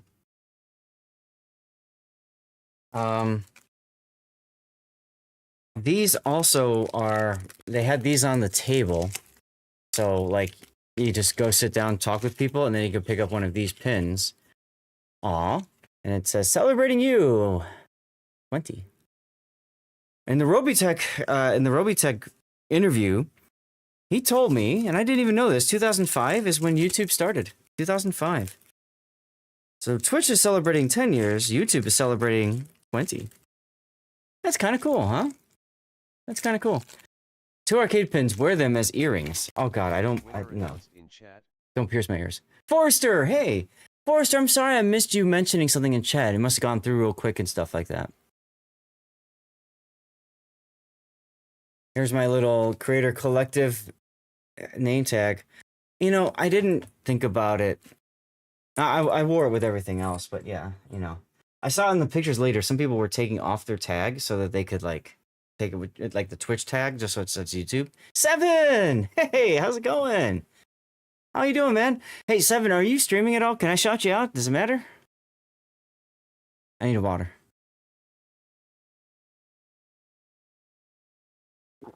Hashtag blame 7. Let's see, I got a piece of ribbon thing from Stream Elements. And, Starlight. So remember I was talking about Starlight? I've got this, Stream for Starlight 2024. And if you haven't noticed, you got Sanity and Left Wows. I've been wearing this pin here. That's a Starlight pin as well. Now, unlike my guy, Highfire, I don't like to punch holes in my hats if I can help it. This is actually magnetic. There's a magnet on the other side, so I didn't punch a hole through the hat. So I like that. I'm like Fire now. We have the exact same hat. We've had the same hat for years. Same hat for years. I don't know who got it first, if it was him or me. But 7 used to be a World of Warships community contributor. So go follow him if you don't mind. And if he doesn't stream, I don't care. Follow him anyway. Good people. Ah, the beanie. The beanie. The Twitch beanie. I went for the dark purple. Twitch beanie. Let's go. Looks better on me. Well, thank you. Thank you. Don't tell Highfire that. Okay, commercial break. I'm going to pause again.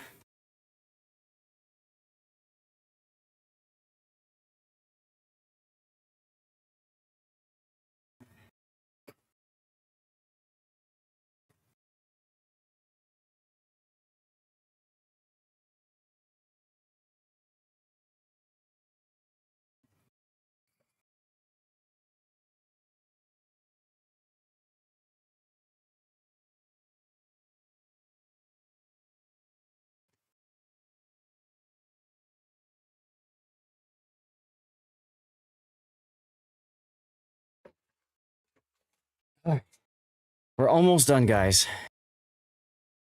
Your cam and room and stuff are looking great. Oh, thank you, Seven. That's awesome, dude. Thank you. Here, let me drop that so you can see the full room. His setup looks good. Thanks. I was always worried there was too much back here, but okay.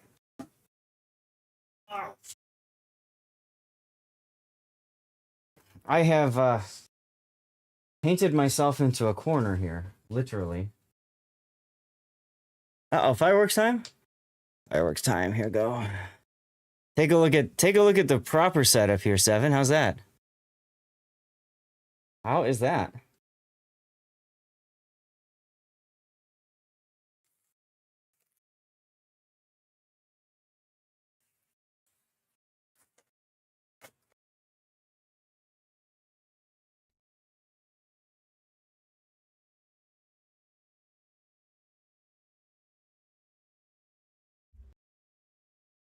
You like that?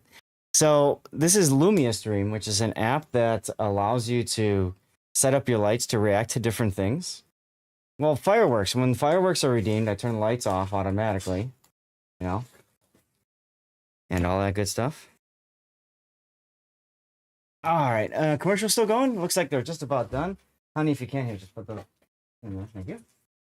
Had to get the wife to get the garbage can out over here. Makes sense, yeah. So, like, if people subscribe, the lights go a certain way, they react. People follow, they react. Right now, they're... Why are they doing that? Oh, because the commercial break is over. Yeah, so when the commercial break is over, they go like that. When the commercial break runs, they go green. Green for money. Like, you know, you're sticking around for the commercials and giving me money. Thank you. Hey, Andrew. Yep, Seven's here. Yeah, you got me into Lumia back in the day. I'm actually having to rebuild my stuff right now. Ah, okay. Yeah. Ask away about Lumia. It's fun stuff. Apparently they were at TwitchCon, and they didn't say anything about it like on their Discord. I even looked, and I'm like, what's going on? I didn't hear anything about it. Yes, it's automated, exactly, Thread. And I also have it on my. Yeah, I'm really sad I didn't see them. Oh well. You know, I want to talk to them about how cool they are, and you know, come up with some ideas. So, on the rerun channel, I have it set to do that as well. Thank you, Electric. And sometimes I forget to turn it off. So basically, it fights with each other. Now, Seven, you want to hear a really fun story that you can absolutely troll Raptor with at some point. See, Raptor. There was one day we were doing King of the Sea together, and we were in our, you know, like outside a battle scene waiting for the game to start. And he's talking to me. Remember, there's a 5-minute delay. 5-minute delay, right? So we're talking. Well, I think Taro, if you're still here, I think it's your fault. I think this might have been a Taro-gasm. We had a hype train going, and Raptor's like, Seth, why are your lights going so crazy? I'm like, we have a hype train going right now. He's just sitting there like, you bastard. I'm making money. That's fine. Oh my god. Tell Rob no range Madi motto. There you go. So it was funny. And you guys know, I mean, I do this for you guys. I do this because it's fun. I could care less. I mean, I do care about money, right? We kind of all do. Sadly, we have to have money. But if it wasn't for what I make on Twitch, I couldn't do the current job I have and get by, if that makes any sense. With the two incomes combined from the two things, I'm doing fine. But if you know, if the Twitch wasn't there, I wouldn't be doing the job I'm doing right now, which would suck because I really do like the job, and it's really chill and all that. Okay, just a few more items to show you guys, and then I got the big one with the big story that comes with it. Hopefully you're ready for it. All right, t-shirts. Everybody likes t-shirts. This is from Stream Elements. It's actually a fourth wall shirt. That's kind of funny. But it's a Stream Elements t-shirt. I don't know. Let's open it up and see. Suddenly I'm in a Fabletics opening stream. I got clothes from Fabletics I need to open too, by the way. Stream Elements. I have their T-shirt from 2022, so I said I will add this to my collection. You know what I mean? Weeby shirt. It is kind of a weeby shirt, yeah. The one in 22 wasn't, and like I said, I had no idea what it was. I just said I'll take one. Why not? Hard to turn down a free T-shirt. 7 Days to Die Blood Moons. Can you open the hoodie cap? The hoodie cap. Hoodie cap. What's the hoodie cap thread? Inside of here, I threw a whole bunch of stuff because it would protect everything. So there's gonna be a bunch I'm gonna have to pour out of here. Oh, there's my roll of tape. That's right. I put that in here. Ugh, the bean. Oh yeah. Show the beanie. Here.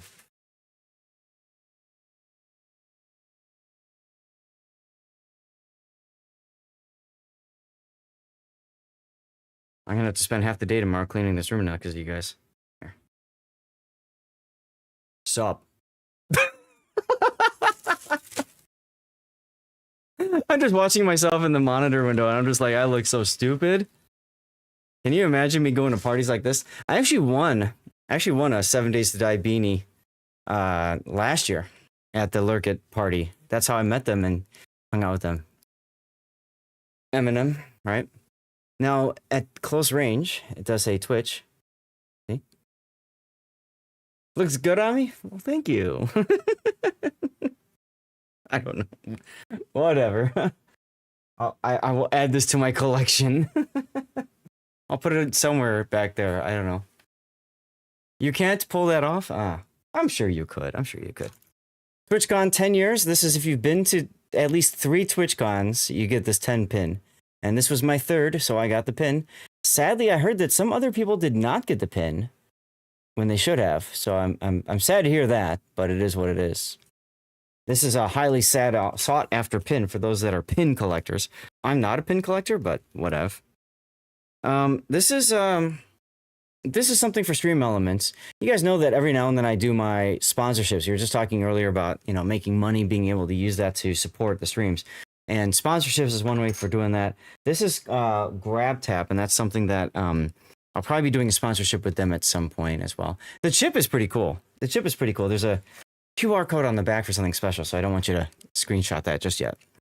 What the heck is this? Oh, this is another Starlight button, or pin. So it says, it's hard to read it. It says Starlight Children's Foundation TwitchCon 2025. So, there, like that. So that's kind of cool. From the Elgato booth, they have a microphone pin. 7, you'd be all over that, wouldn't you? Apparently they had other pins, but by the time I got around to seeing them, they were all out. Very sad about that, for sure. Lots of cards from various creators. I did enjoy the Rubik's Cube so much. You can see the magnet on the back that I grabbed another one. They were totally cool with it. Another set of pins from Logitech. Perky gave me this because I am a positive potato. Perky Daisy, my old manager for StackUp. So there's the stackup.org button thingy. Which reminds me, there should be something from them somewhere around here. I haven't seen it yet, though. Oh, there it is. More importantly, along with that came this challenge coin, a StackUp challenge coin. How cool is that? Come on, you stupid thing. Yeah, let me change to the zoom in one. Maybe that'll work better. That cool? Sweet. On the back side, it's got the little grenade thing above bobber. So that's kind of cool. And there's some weight to it, of course. It's a proper challenge coin, so I like that a lot. Some more stickers. Some 7 Days to Die Blood Moons stickers. I have a code to redeem a Pimpin' exclusive cosmetic. And I have a code for the actual game itself. And because they liked me so much at the party, I think they gave me a second or something. I don't know. Maybe not. Looks like I just have the one. Anyway, so that's cool. Oh, and I also have World of Tanks invite codes and bonus codes, which I might look to give to what's her name? Battle Chick? Is that what she calls herself now? Because I know she does, of course, she does, World of Tanks. I don't. I posted the codes. Oh yeah, I do have a second one right here. I posted the codes on my Discord and nobody ever said they redeemed them. I posted one on Discord and one on Twitter. So, whatever. By the way, did you guys know... Chickadee, thank you. I couldn't remember what she rebranded to. Did you guys know... I didn't make a big deal out of it because I didn't even find this out till later. I actually hit 1,000 followers on Twitter on Saturday? Saturday. Oh, you were a beta tester for World of Tanks? I beta tested Tanks 360. Thank you, Seven. That was kind of cool, you know, to find out you did that. So, there you go. Cups. Stay. And I think we're down to our final t-shirt. This I got for my wife because they didn't have any in my proper size.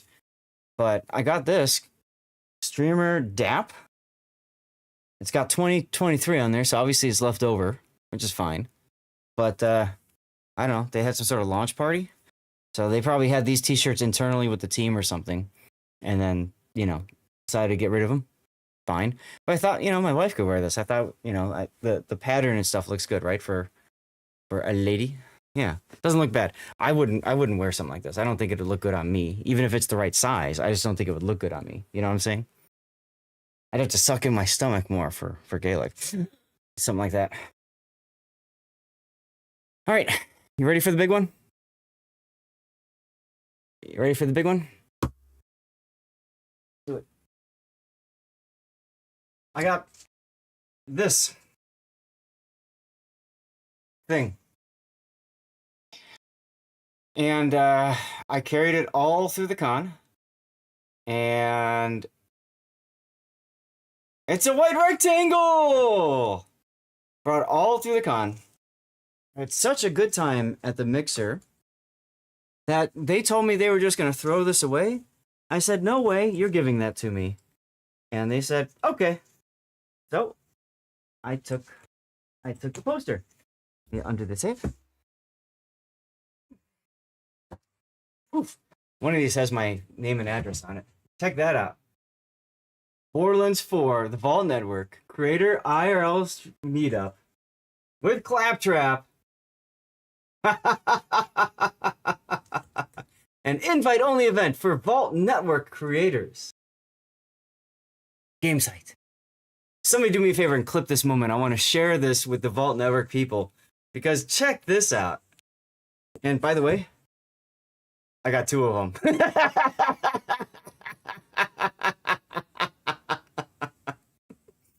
So, thank you, Jimbo. So we're walking down. We're walking down the con, and I have him like this. I'm like this, and I'm literally walking down the con like this. Everybody's like, "What the fuck are you doing with Claptrap?" I'm like, yeah, Borderlands 4, you know? I went to the Capcom mixer. And I'm like, can I put this in here? And the guy takes it and he flips it around like that and then puts it on the wall. Which, by the way, he actually should. It's the Capcom mixer, so you don't need to put a competitor's video game up there. I was going to flip it anyways, but, you know, he did it anyway. I think he might have been a little offended that I had done that, but it is what it is.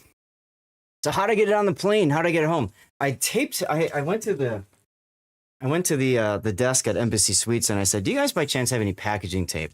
And they did. So I taped the corners all together. You know, each of them, so just make sure it stays good, tight, together. Here's the clips. Thank you, guys. Thank you. Please, clip away. I want to share this. I want to put that out there. Like, this was fun, right? So I put that together, and then I didn't know what to do. How am I gonna take it home? So I thought, well, if I put it together, at least I can try to not have to check it. And I put out a tweet and I sent it out to at United. I didn't hear anything from them. So I thought, okay, well, you know what I should do is I should write my name, address, phone number on it, right? So that if it gets found and whatever, because if I have to check it, right, and it gets lost, if it gets found, it's got my name and address and phone number, right? Then I'm thinking to myself, I'm walking down the streets, my name, address, and phone number are right on the outside for everybody to see. That's a derp moment, right? So I took a room service menu and I taped it on top of my name, address, and phone number, and I put address on back. Right, I don't want to dox myself, right? Exactly. So I just, and I got to the airport, and I think flying first class is really what saved it. But because I got to the airport and I went to the check-in agent and I said, hey, I've got these two things, right? How can I get them home? Like I'll give them to you to check down low, but you know what it's like when you put it through the baggage and carousel. You don't trust people, especially at O'Hare. And they said that the guys in San Diego are very cautious about stuff, but I said you don't know what it's gonna be like at O'Hare, right? Well, yeah, TSA. Actually, I went through TSA with these. I gave it to the lady. She's like, "What's in there?" I'm like, "I'll show you a picture, but I'm not pulling this apart for you." So, anyways, I told Sea Raptor I did this, by the way, because he brought home. If you guys know Sea Raptor, when we had the first CC summit, they had the Scharnhorst thing that they gave him, the Scharnhorst poster, and he found a way to bring the Scharnhorst poster home. So I said, I'm going to channel my inner Sea Raptor, and I'm going to bring home this bad boy. Let's go. TSA probably gave it. Oh, they did. They gave me a lot of looks. But do you guys get an idea how big it is? Like, I don't know where I'm gonna put it. You know what I mean? I'll put it somewhere. It's Claptrap. You gotta have Claptrap, guys, right? You don't just throw something like this away, which is what they were gonna do. Need to figure it out. All right, you guys ready for story time? Oh, you want to know about how it worked? That's right. So what they said, is there anything on the ceiling? No. Oh, that's a good idea. That's a good idea. So Morkborg, hey. So I go to the person at the check-in counter, right? And I gave her 2 of my check bags, and because I fly first class and because I've got the United Club card, I could bring 3 check bags. Okay, which is quite a bit for United. I mean, that's what's it, $50 or $75 or something like that a bag. And the first class upgrade was like $200. So I just randomly saw it one day. I'm like, hey, I'm doing this. My wife's like, okay. It's a red-eye flight, so we figured go be up front. So here's some more stories to the lore of these damn signs. This is great. You guys are gonna love it. 7, you're gonna like this especially. So I go and talk to the person at the check-in, and she was so nice, so lovely. She's like, I'm going to suggest that you go through and talk to the gate agent, and as soon as you get there, she'll get there an hour before. So go to the gate agent and just say, hey, I've got a conundrum. I'm trying to bring this. Yeah, it was only $200 to sit in first class, Duckman. So I did. I sat in 1A. Hang it in the bathroom just to see what the wife's reaction. So the check-in agent, she goes to me, she says, well, I think we'll be okay, but just to be safe, I have a special United bag that these things will fit into. The idea being we can wrap them if needed to maybe protect them from water and crap getting on them, which is nice of her, right? She even gave me fragile stickers, which I told her I've got a real bad headache, so I might just have to slap one on. Still have the headache. So it's really nice of her. Really, yeah, it is awesome. Really nice of her. And pause because of commercials. All right, hold on a second. I'm going to pause.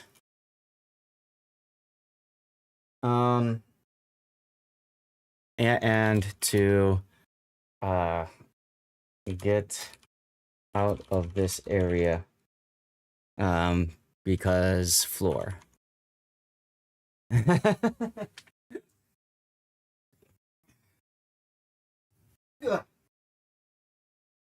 Bags.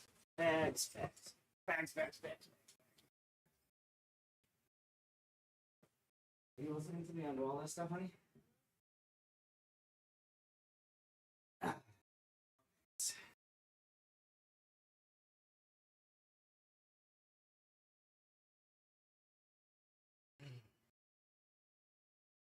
Okay.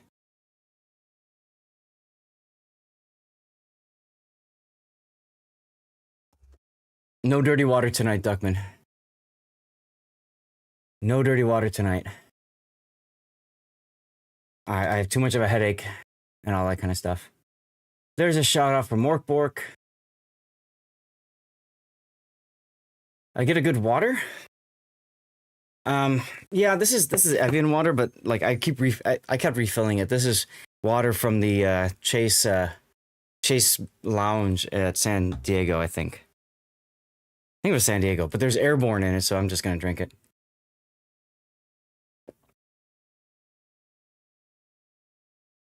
Island Cat. Now that's a name I haven't seen in a while. How you doing, man? Thank you very much for stopping by. And you subbed, huh? Let's go. Thank you. It's still good. Yeah, I grabbed this one because it's a thicker bottle, right? Compared to regular plastic, so thought it would be good for traveling. Okay. First of all, I just want to take a moment. We're 2 hours in to this, guys. Thank you for sticking around. There it is. There it is. Good. That sounds like you met a gate agent who believes in good customer service. I did. So, W indeed. Hey, Z1. Shiki go boom. So I get through. I actually carried that. I carried that into the Chase Sapphire Lounge. I went to the Chase Sapphire Lounge, and I have Priority Pass, and you get like a once a year visit to the Chase Lounge with the Priority Pass. So I went to go use it, and they're like, "Sorry, we're not accepting passes." I'm like, "Oh," and I told her, I said, "I only have one, and it goes away in February." And she's like, here, I'll show you, Island. She's like, you know, "I'm sorry, I can't do anything about it, blah, blah." And this nice lady behind me is like, "I'll bring him in as my +1. How awesome was that? Hey, Jazzy, this is what I was carrying.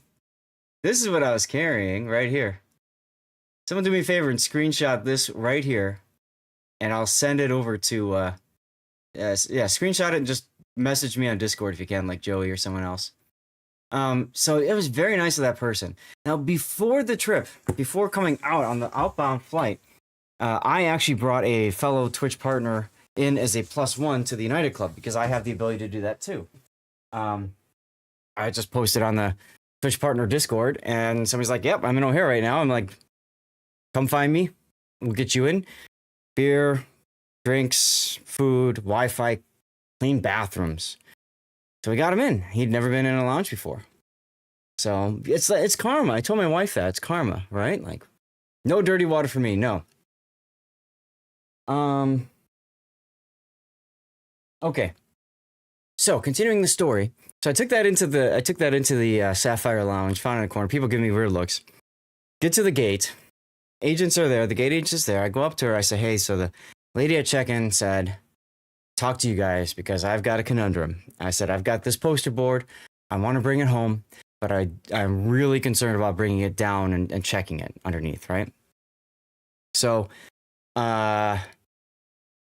she calls her supervisor because she's like, "I don't know about this." So she calls the supervisor. Supervisor comes out. Supervisor takes a look at it, says, "Well, I don't think we can fit it because it's a 737-800, but it's one of the retrofitted ones." Thank you, Electric.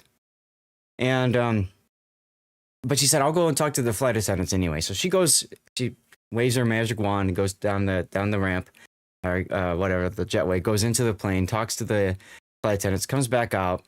Now I'm talking to the lady. She said, "If it doesn't work up in the cabin, we can check it, right? We can check it, but the question is, where does," she said, what they would do with it is they would try to find like an empty container, you know, like the empty baggage containers that they have, right? And just have it go by itself in one of those. She said the problem is twofold. One is you don't know if the people at O'Hare are going to know to look for it. And two, you don't know if the people at here are going to treat it well. What's up, Cremoa? So I said, so, you know, the thing was, we were both 100% on board with, hey, let's bring this on the plane if we can. And the way I explained it to the gate agent was, this has no dollar value, right? I didn't pay any money on this at all. So it would suck for it to be broken or gone, but at the same time, it's not the end of the world. The way I described it to her is I said, if this makes it, there will be stories of this for years to come. I said, if it doesn't make it, it will still be a story, but it only happened once. So it's a collectible, exactly that. So she understood. So the lady told me, we were going back, we were talking for a while, and they were so nice. And they like, when they looked up and they saw that I was flying first class, they treated me even better. Which is why I think if I was just regular economy seat, economy plus, even though I'm a United Silver member, which, you know, they usually, if you're a status member, they try to treat you nicely. But I think when they saw that I was flying in first class, they were like, oh, we need to really do well by him, which is nice of them, but they don't have to, you know what I mean? Like, they should be that nice anyways. And United is great people. I've never had a problem with United. So I wanted to put that out there just so you guys understand. Never had a problem with United. And I was honest with him, exactly, and forthcoming. And I didn't, like I told my wife earlier tonight, I said, I didn't push him. I didn't say, I know exactly where this can go. I didn't. I just said, hey, you know what? Here's my problem. Can we solve it together? Because, you know, a lot of times when you need something to get done, that's how you have to approach people. You don't just go up to them and say, I have a problem. Here's your solution. You got to kind of help them get to that solution. You know what I mean? That way they come with you on that journey from problem to the solution. So what the gate agent said is, don't lie, absolutely. And so what the gate agent says is, you're going to board first. She said, you're already first class anyway, so you're group 1. She said, you're going to board first. When we call for people that need, you know, extra assistance or whatever, you know, pre-board, you're going to go first. And so I just stood there and chatted up with some guys behind me. And the lady starts calling, and she looks directly in my eyes and says, any customers who need extra time to get on the plane? And she started, like, you could tell she was trying not to laugh, you know, when she was saying it. I just walked right up to her, bam, here's my boarding pass. Bam, I go on the plane. You, sir, people just like you. People don't like to accept solutions. That's exactly totally average. Exactly. You got to let them get there. Limpity board. No, everybody saw the posters. I'm pretty sure they knew why. So I go on there and they look at the flight attendants in first class, look at it. They're like, yeah, this is going to fit in our coat closet. I know some of you guys said coat closet, right? Now, the area that I thought would work, and I mentioned it to him, like, hey, this is a possibility, was, you know, the area right behind first class, there's a bulkhead. And in some planes, the bulkhead goes all the way down to the bottom, and it's like, it's hard. So that's a perfect place to put it, right? And they said, well, it's not secured, so it could come flying out or something like that. And I'm like, okay. I mean, it's super light. It's not going to, like, this isn't going to go through somebody's eye or something. I mean, pilots are not going to put it on their lap. Can you guys imagine this mental image of freaking claptrap flying the plane? Like the pilot doing this? How stupid would that be? Anyway, I'm tired. So they, the flight attendant said, okay, well, let's go all the way to the back and let's check the last row. Island Cat, I think you said it. And that was the exact answer, was you have to go right in the last row of seats. There's a curve in the bulkhead, in the last row of seats right in front of the lav. And so they're like, maybe you can put it in there. So I went and I shoved it a little bit, and it kind of like bent a little bit and snapped right and fell right into place. And done. We got this, baby. We got this. Well, it's kind of flat, but it's got a curve to it. So, like, there's this little spot where, like, you kind of have to, like, pivot, like, you know, like Ross from Friends. But you actually have to push it, and you have to bend the foam a little bit. So it has to bend a little bit, and then it snaps in down there. Oh, goodness. Electric, thank you for the sub, man. What a great story. And how, right? I know, seriously. I'm not done with the story, though, Seven. There's more. These guys weren't done with me. So I'm in first class. I'm in seat 1A, right? The flight attendants in the back. But wait, there's more. The flight attendants are in the back are like, yeah, just come on up and grab the posters when you guys get there, when we land. So that's fine, no problem. They're like, where are you? I'm like, I'm in 1A. They're like, okay, so you're on the exact complete opposite of the plane. I mean, only the pilots and a couple of the flight attendants sit farther forward than you, right? I said, no worries. I don't care. I will gladly just take a nap while everybody deplanes. Because, it's going to take a half hour, 45 minutes for everybody to get off the plane. I don't care. I mean, it's going to be 4:30 a.m. I'm not in a hurry, right? You're going to tell them that you're my cousin when you fly. Electric, thank you again for the Twitch Prime sub, man. So, Jesus. We're coming up for landing, and the purser comes out to me and she says, sir, I know you got the posters back there. He said, we don't want you to have to wait until everybody deplanes. We want you to be able to get out of here right away. So what we're going to do is we're going to pull the posters out from the back. We're going to wrap them up in towels, and we're going to just set them in the lav at the front. And as soon as we, when we secure the lav for landing, we'll just put it in there. And then we landed, we got to the gate, and I was, here you go, sir. Here's your posters.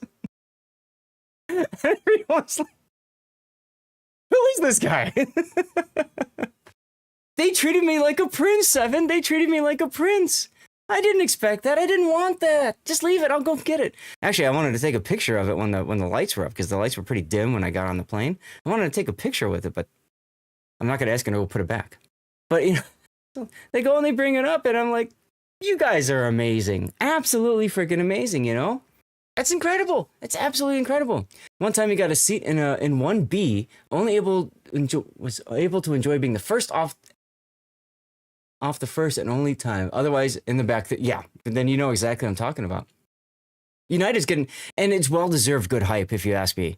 It's well-deserved good hype. I'm planning on doing some tweets about this at some point, which nobody will see. Typically, airlines are very nice to you, just don't lie. Yeah, and fly first class, apparently. So, Thread knows this because I was talking with him. I got off the plane at about like 4:30 a.m. or something like that. That's right, 1,000 people will see as of Saturday. That's right, 7. So I get off the plane. Dude, it's like nobody's freaking there. The airport was so sleepy. So, of course, I had to take some pictures. Give me a sec. Let me find some. I posted them in the Discord as well. I posted them in the Discord as well. But it was crazy. You get out of the gate, and then you look out from the gate, and there's like nobody. You know what I mean? There's like just nobody there at all. And it was just eerie as all F. You're just looking down there. Come on, you stupid picture. Load. Look. Like, nobody's there. Once I was flying and someone had the same seat number as you had, he had stood by quietly while the other person was grumpy. And then you got awarded by pushing you in first class. Let's go, Island. Nice.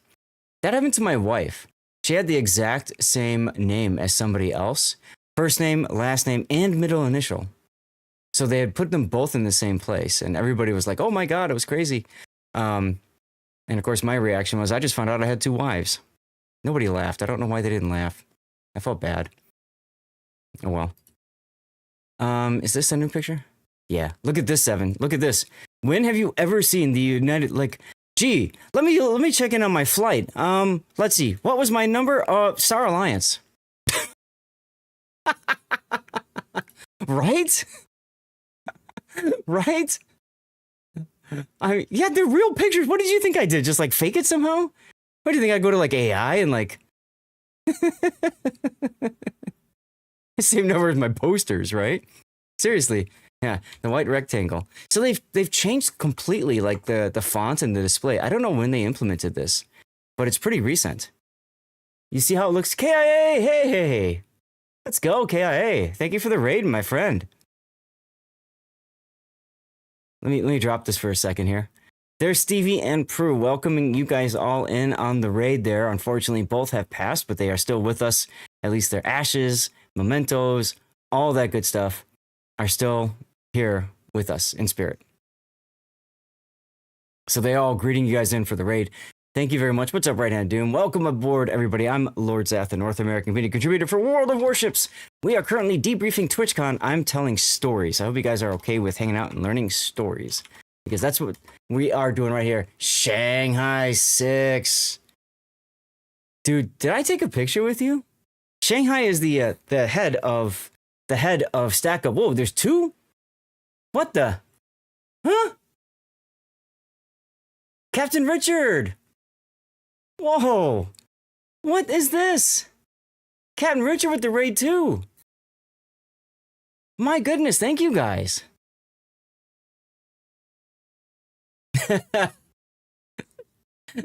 It's story time with Uncle Zath. That's right. You came in with the cap, right? You came in with the cap.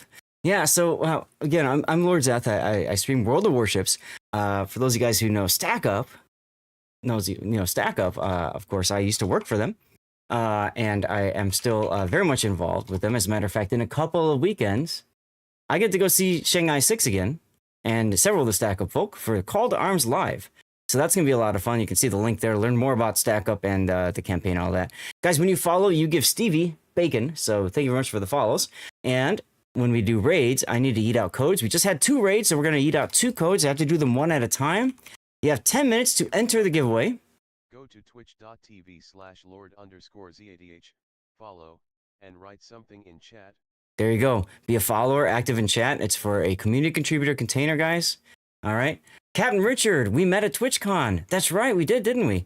I apologize. There's so many names. There's so many people out there that I met, and we've been talking about TwitchCon all night. We've been going for 2 hours. Chat, should I show them? Should I show them? Should I show them what we brought from United?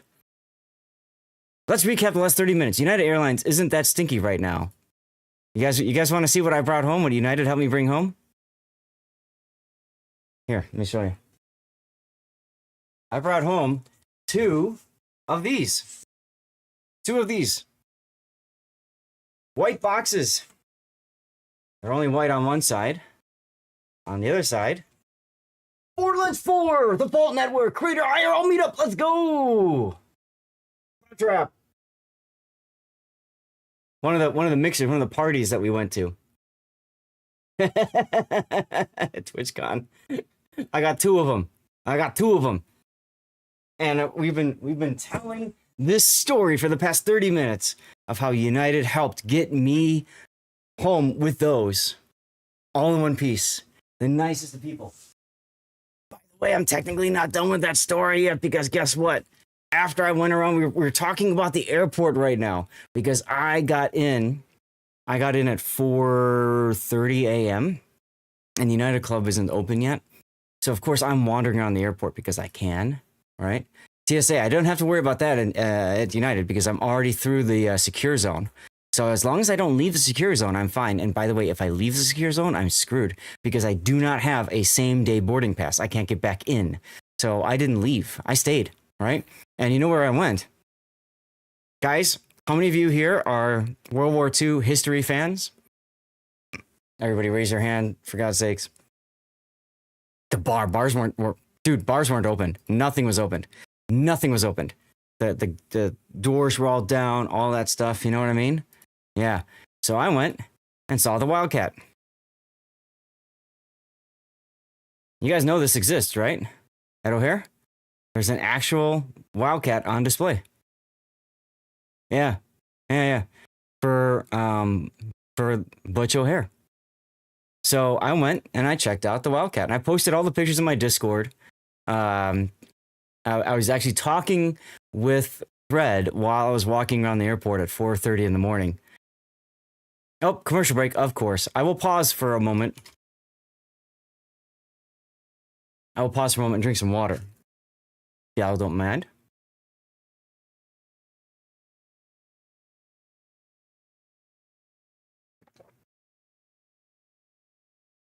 Oh, goodness. In O'Hare, yes. There's a air museum at Love Field, not connected to the concourse. Yeah, that's in Dallas, right. This is, you guys, this is right between Terminal 1 and 2, on the Terminal 1 side. So it's pretty easy to get in here and to go see stuff. So, yeah. Yep.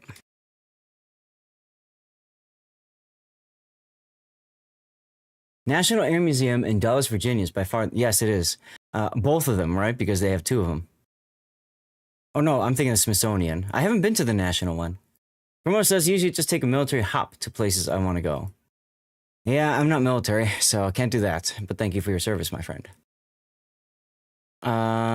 What else can I show you guys? Oh, you know what I found funny? You know what I found funny? I'm not a big fan of talking politics. I'm not a fan of politics in general. But I thought, when I saw this, I thought it was pretty damn funny. Just a veteran. Hey, you know, a veteran is a veteran is a veteran, my friend.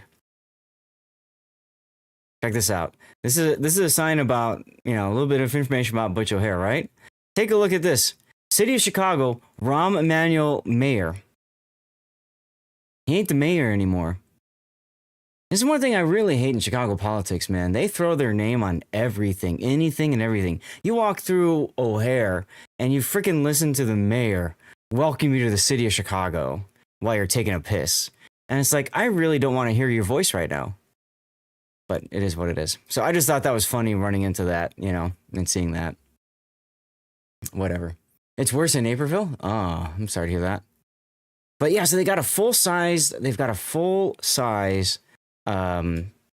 Wildcat, and you can walk all around it, which I thought was really cool. Like I said, there's more pictures in my Discord. I think I just posted in the general channel. But look at how close I got to that tail hook. Everywhere is a little special. Exactly. You think Midway has a Dauntless? I think you're right. Real Durans, we're talking about TwitchCon and coming home. I thought you would get a kick out of that 1-7. But yeah, it was so empty. Right? Trying to remember, didn't the Wild? Yes, it had 60-50 cal, 3 and 3 on the wings. Yeah, that was kind of like the standard armament for American fighters, like during most of the war, if I remember right. Naval, you know, at least the carrier-borne fighters. But here's the corridor going from Terminal 1 to 2. Freaking nobody's there. It's crazy. So I gotta wait. I gotta wait, right? And because the United Club opens at 5, it's not yet 5, and I'm sitting there, and there's a line forming to get into the club, and I'm thinking to myself, okay, well, I'll just go off to the side, and I'm curious. I don't have a same-day ticket anymore, right? Because my flight technically was yesterday. It landed today, but my flight was yesterday because I was a red-eye. So I'm like, do they allow me to go in the United Club without the same-day ticket? So let's see. After a red-eye flight, do not have a same-day connection. You will not be able to access the United Club after your red-eye flight if it's your final destination. I just couldn't believe it. I couldn't believe it. I was like, oh my God, look at the time. It's 4:53 a.m. 4:53 a.m. and I saw that. I'm like, oh my God, no, I can't do this. So I thought, well, it's 4:53, 7 minutes. I'll just try again. I'll try anyway. So I waited for everybody else to clear out because I thought, well, maybe I can schmooze the person, you know, get him to let me in, you know. I've been pretty lucky with United so far today, right? Or yesterday. Yeah, you remember this, right? So I said a few words. And then I went up to there and they, you know, scan your boarding pass and boom, I'm in. They just let me in. I went down later and I talked to them and I said, look, I'm not here to correct you and say, you know, you shouldn't let me in. But how did I get in? And call the CEO and request an exemption. There you go. How to get in? And the lady said, well, the rule is actually 24 hours, within 24 hours. But they don't really publish that because it can lead to trouble. So they basically just say, if you have got a connection, you're fine. And I told her, I said, the reason I'm asking is because sometimes people, yes, that's very true. I actually got into, I got into the Lufthansa lounge in Munich because I was nice to somebody. That was the CC Summit last year. Raptor didn't get in because he didn't try. I tried. He's texting me like, where are you? I sent him a picture from the bar and I'm drinking Japanese whiskey. He's like, you motherfucker.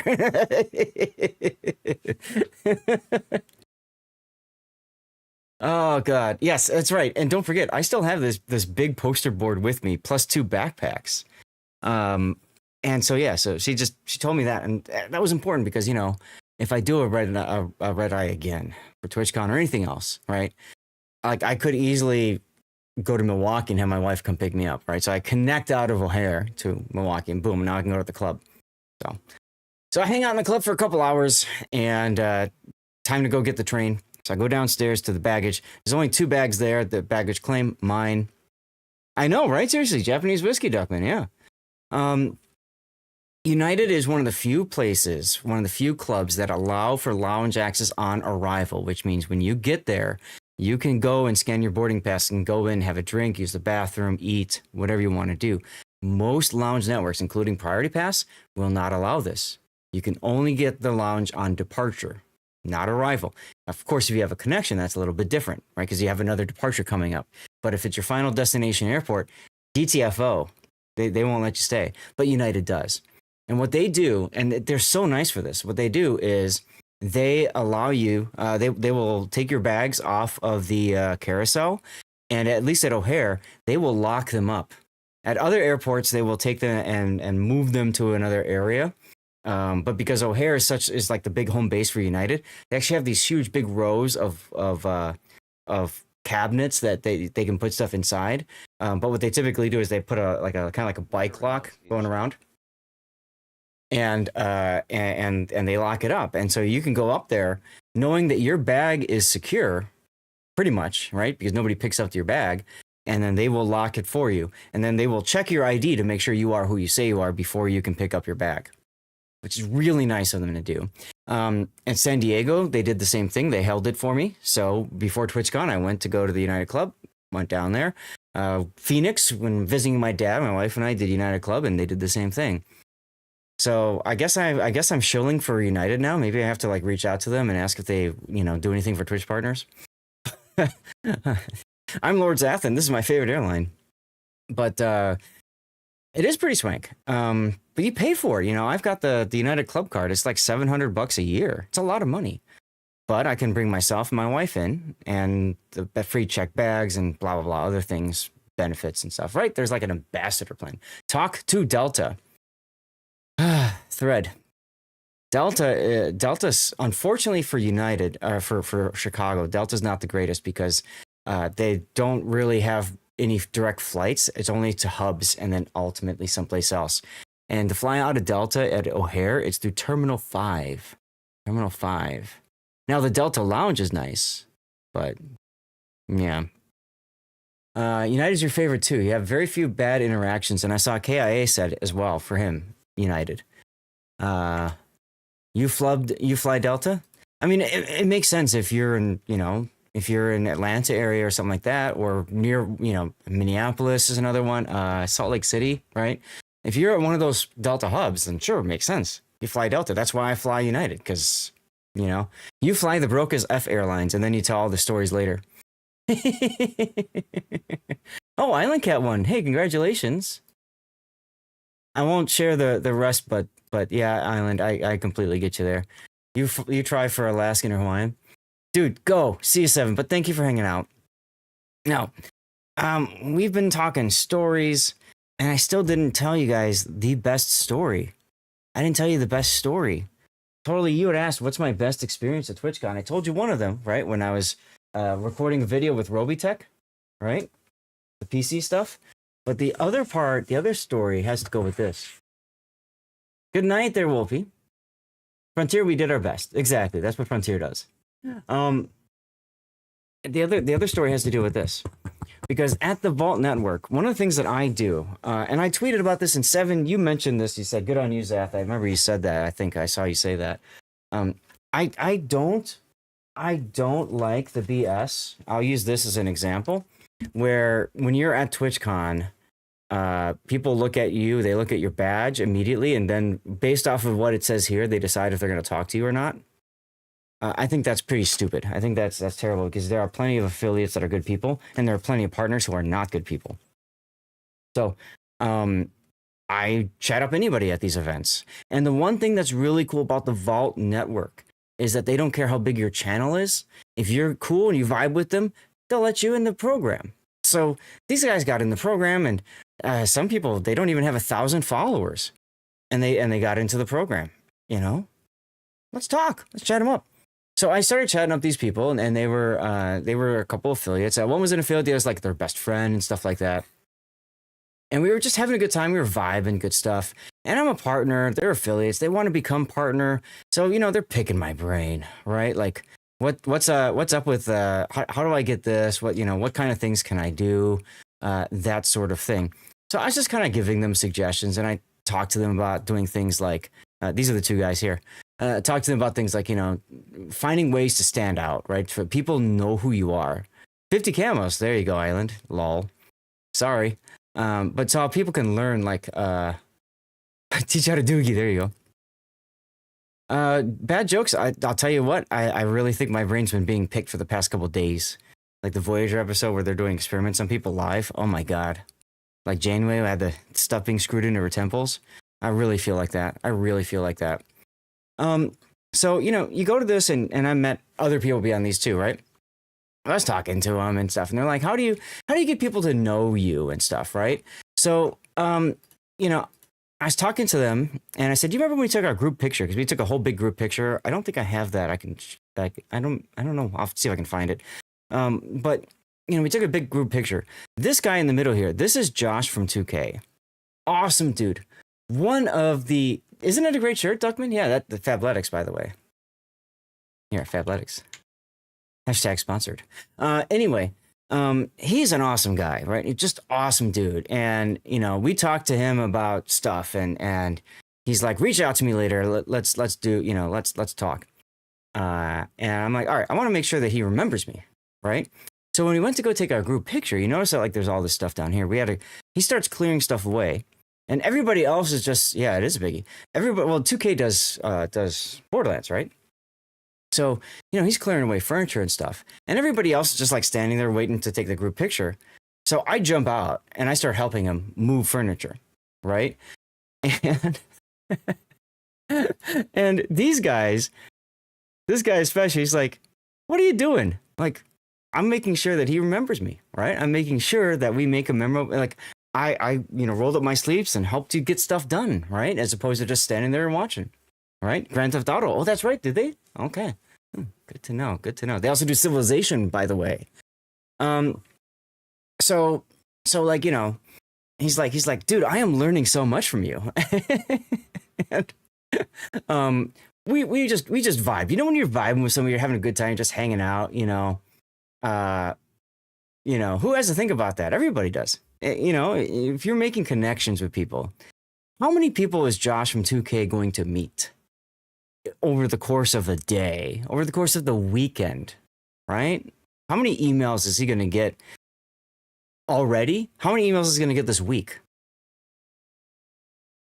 Is he going to remember me because I helped him? I don't know, maybe. Is he going to remember me because I gave him a really big bear hug and he commented on it? Maybe. This guy's like, Zath, I know exactly what you did there. I'm like, yeah, that's right, bitch. So, you know, we just vibed. We had a good time. And, you know, like, I came downstairs. I don't know if I have it or no, I don't. We came downstairs. Yeah, it's always good, Aldeus, right? Make connections. He'll remember me because of the shirt. Maybe not. I don't know. I hugged a lot of people throughout. I hugged a lot of people. Anybody who was cool with it, damn, get over here. And I give good hugs, man. I give good hugs, you know? So anyway, unless they're like, you know, like some people, it's like the lean in hug.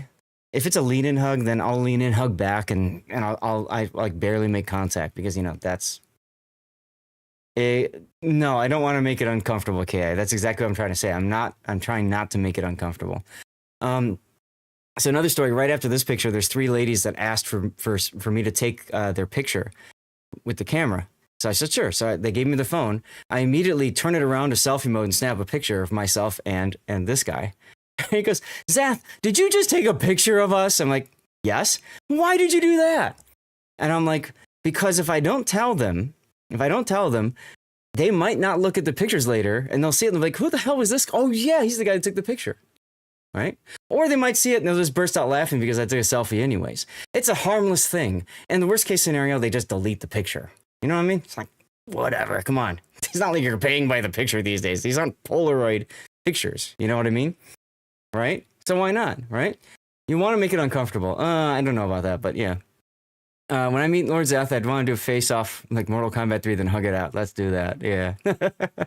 I learned that trick thread actually on a tour in Europe. I had a guy take, our tour guide, here, take a picture of us. And then we were looking at the camera later, like the next day, we're like, that motherfucker, you know what I mean? But you know what? We remember him because of that. Right? So it's fun. So I did that and took some pictures. They love the pictures. And I told them the story that I always tell my wife when we go on like group trips and stuff, always tells people that I'm a really good photographer. So then I get to become their personal biatch going around taking pictures of them all the damn time. You've never met my friend Lord Zath. I don't even know him by name, but we've been hanging out for years. Damn right, dude. Damn right. So anyway, so this guy's like, dude, I'm going to remember you. And he's like, by the way, funny story. This guy here, that's Megabits. He is my 1,000th Twitter follower. He told me, he's like, Zath, do you know you're at 1,000? I'm like, no. He's like, yeah, I just became 1,000. I'm like, dude, get over here. We hugged it,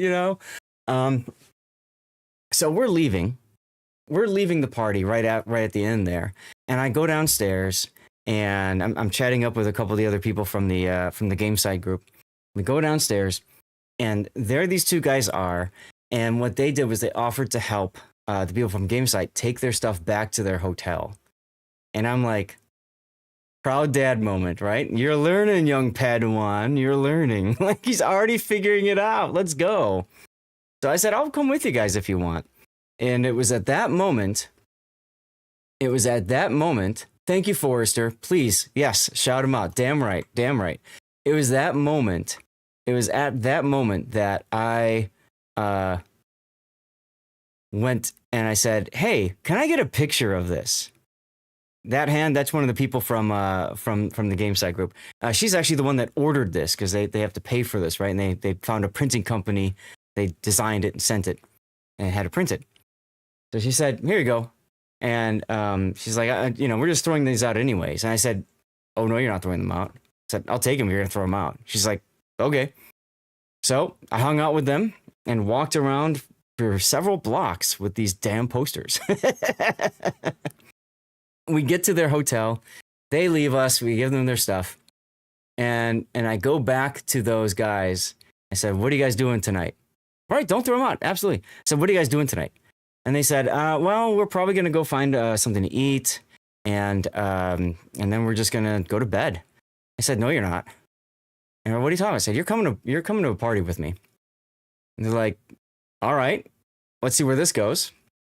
So we're walking. By the way, the block party is on, and these guys didn't buy tickets for the block party, so they got no idea what to do. Okay, and I didn't buy tickets for it either because I did that last year, and that was kind of lame. So I'm like, screw you guys, I'm not doing it again. So we're walking around the block party, and I literally have these two Borderlands posters like sideways hanging down my arm, right? And everybody's like, yeah, Borderlands, like all that good stuff. And like just.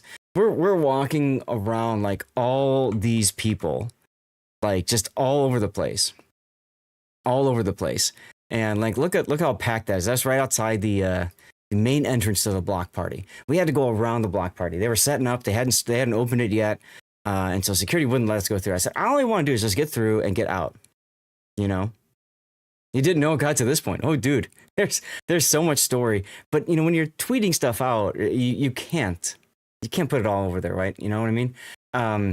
You just can't. By the way, the people who followed earlier, Ironheart FU, Squiggly Mama, thank you very much for the follow as well. SSV, thank you, 86, and Dewback51, thank you too. I forgot to thank you guys for the follows. I do appreciate that. I also need to, I believe, eat out another code because we had 2 raids, so we're gonna eat out another code.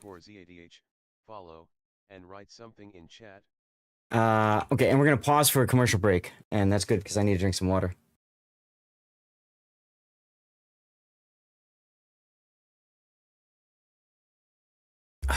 Okay. Indeed. Thanks, Raiders. Indeed. There you go, Cutthroat. Let's go. Only 19 days left for the next code, right? Right? King or North? Hey, yes, I did have a lot of fun. I did have a lot of fun. Counteract, quick use picture in picture. What do we do with the drunken sailor? Right? Okay. We're coming up. What am I wondering? I'm getting warm. I have the windows open. It's like 30 degrees out. I'm getting warm in here. Love to go to some of these cons, but crowds and noise are too much for you these days. It's tough, Island.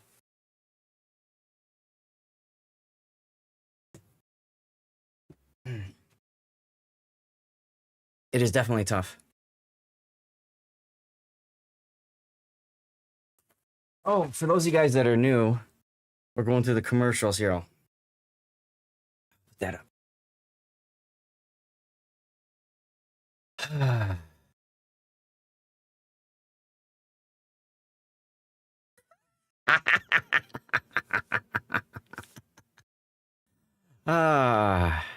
Yeah. See, no one tells you how to do any networking. Exactly, totally. Exactly. You showed up with literally nothing. People were like, you should have brought business. Oh, yeah. Totally. No, don't do that. I mean, you can. You can. Here's mine. On my card? You can. But you met me, right? You know what I do. You know what I do. QR code. Right? QR code. QR code. Then people just scan you. Bam, done. I tell them, I'll follow you back, don't worry. You know, when I get back on my PC or whatever, get to the Twitch dashboard thing, follow you back. It's easy. So much quicker and easier to do that than to worry about, you know, trying to find you and stuff. Here's the problem. Here's the problem, totally. Here's the problem. You give somebody the card, what are they going to do with this card? How many cards do you have, totally, from the con? Sir, be honest right now. How many cards do you have? You probably have like 50 of those cards. Okay? Nobody gives a shit about these cards. They're going to look at it and they're going to throw them away unless they can remember who you are. Exactly. They're going to throw it in the trash. So you don't do that. Don't do that. You give them one of these. Here. Pull out your phone. Bam. Scan that. Go to my Twitch. Follow. Bam. Done. I'll follow you back. You got to make it easy for people. Probably 15. To pick someone posted in Discord. No, which Discord? Mine?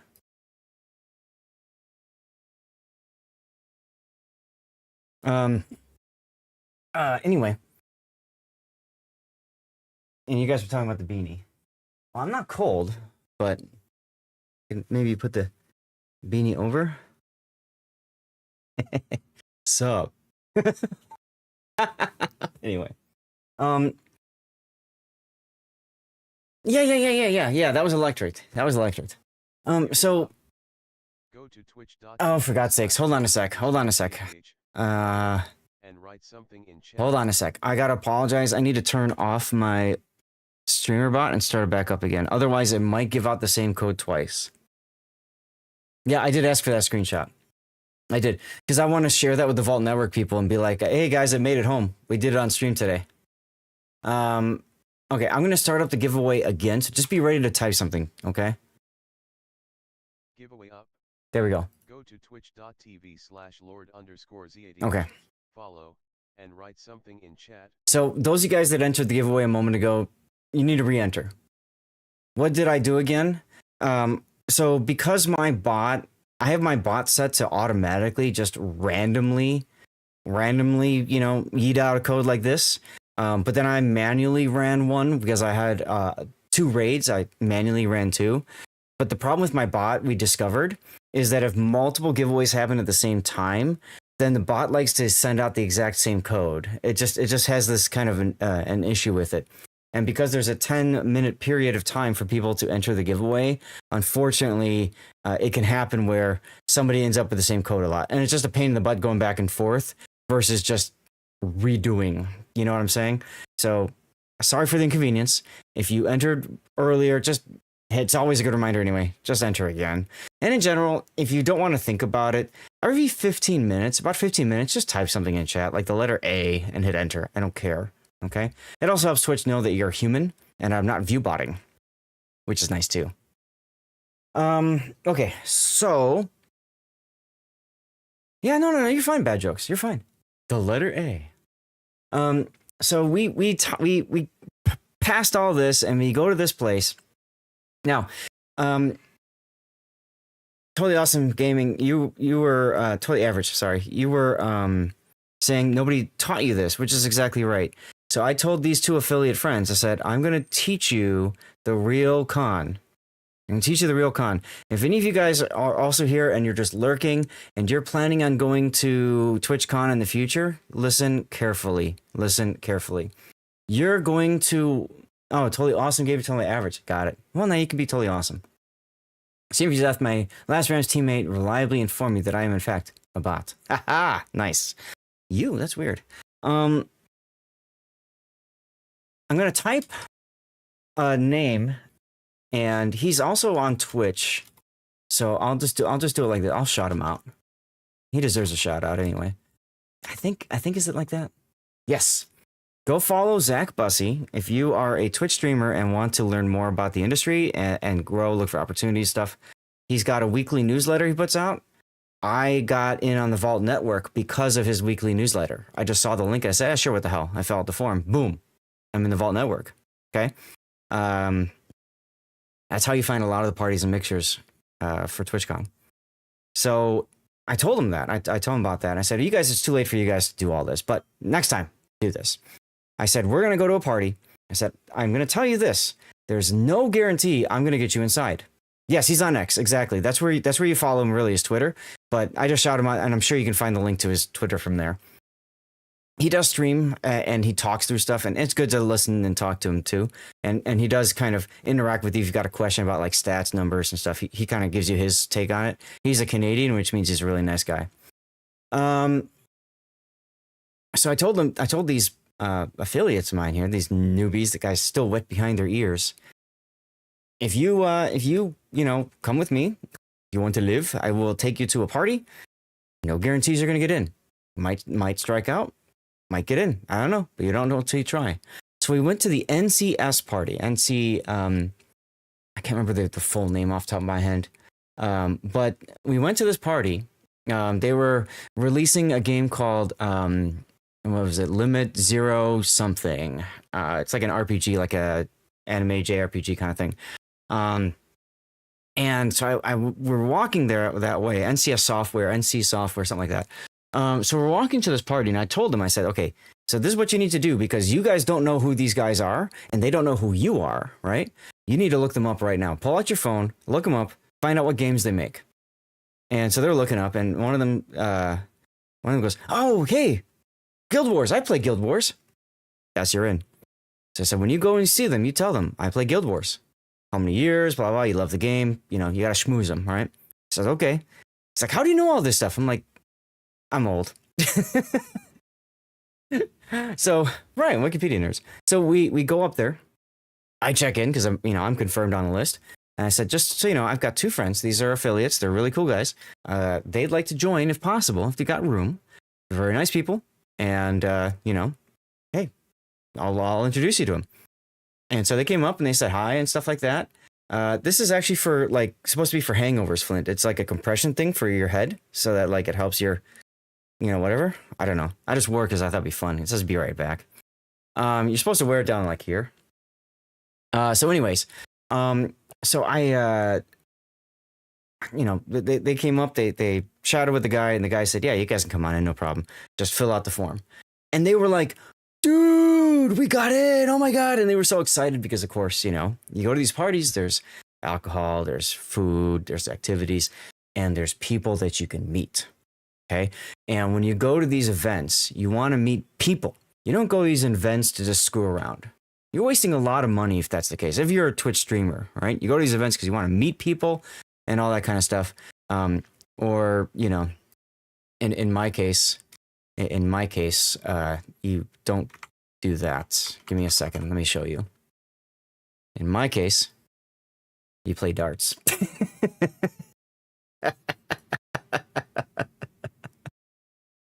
I was so proud of this because with zero trading whatsoever, I hit a bullseye. This was my first shot. This was my second shot. My third one, they're like, we have never seen anybody manage to get it stuck in the frame before. And then there's the one up in the corner. So, you know, the other guys they're going to the bathroom and they're getting drinks. And here I am doing this, and they walk back up and they're like, what the hell did you do? I'm like, they have axe throwing and darts, so gotta go do it. Gotta go do the thing. They were really cool. They let me put the posters off to the side in my bag and stuff. And all I went, look at all the hat shadows. That's kind of fun. And I went out and I did, you know, and then we did our thing. We networked with people. You know, I had fun. I met one of their community managers. And she had this like squid hat, and I'm like, all right, I like you. I'm taking a picture with you. Again, networking, right? Just whatever. So glad you're beyond having a network. I don't have to network either, but it helps. You know, it helps. I was serious when I said on my Discord while I was on the plane, this is a 24/7 job. This is a ton of work. This is not easy. You know, absolutely not easy at all. So I hang out. I'm walking with them. We said, let's go outside for a sec because it's getting warm. We go outside. And I run into her. Now, this is a friend of mine. And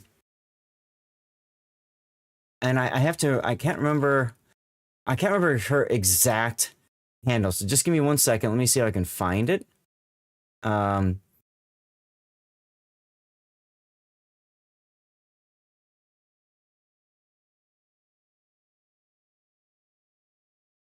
Okay, sorry. I'm just trying to see somebody like, yeah, a lot going on Twitter, as you guys can imagine lately. Here we go. Ari. Okay, here it is. All right, I want to shout her out properly, and so I want to make sure I got her name right here. Did that work? Probably not. Here. Got it.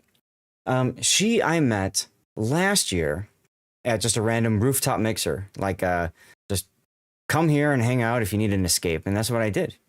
That's exactly what I did. So I met her again. I ran into her a lot of times. She's so nice. I hang out on her streams. She says hi. She's the embodiment of what it should mean to be Twitch partner. You're happy to talk to people. You feel comfortable talking to them, and you're happy to talk to them about anything and everything for as long as necessary. They're not on a timer. They're just in the moment.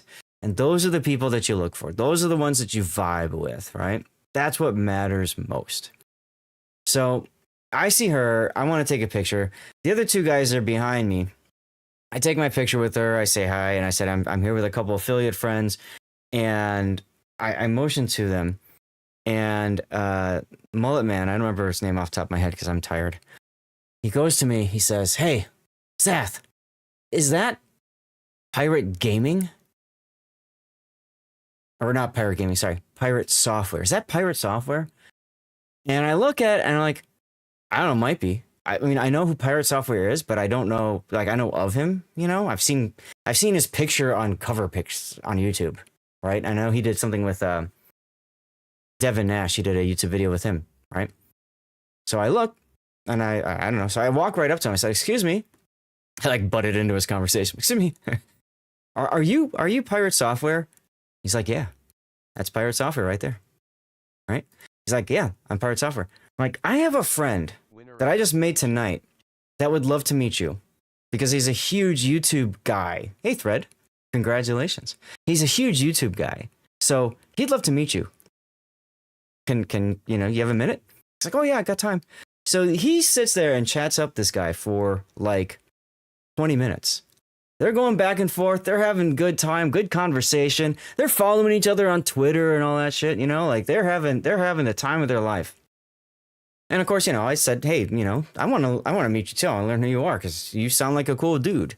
And so I learned about him and stuff, and we chatted a bit too. Nowhere near as in depth as my other friend because, hey, he knows the guy I don't, right? Like he's up with the content and all that. He's a very interesting person. He's very analytical, and he will sit and talk to you about anything and everything. You ask him a question, he will tell you. Like, for example, he's got a scar on his upper lip, and I asked him about that, and he told me exactly how he got that scar.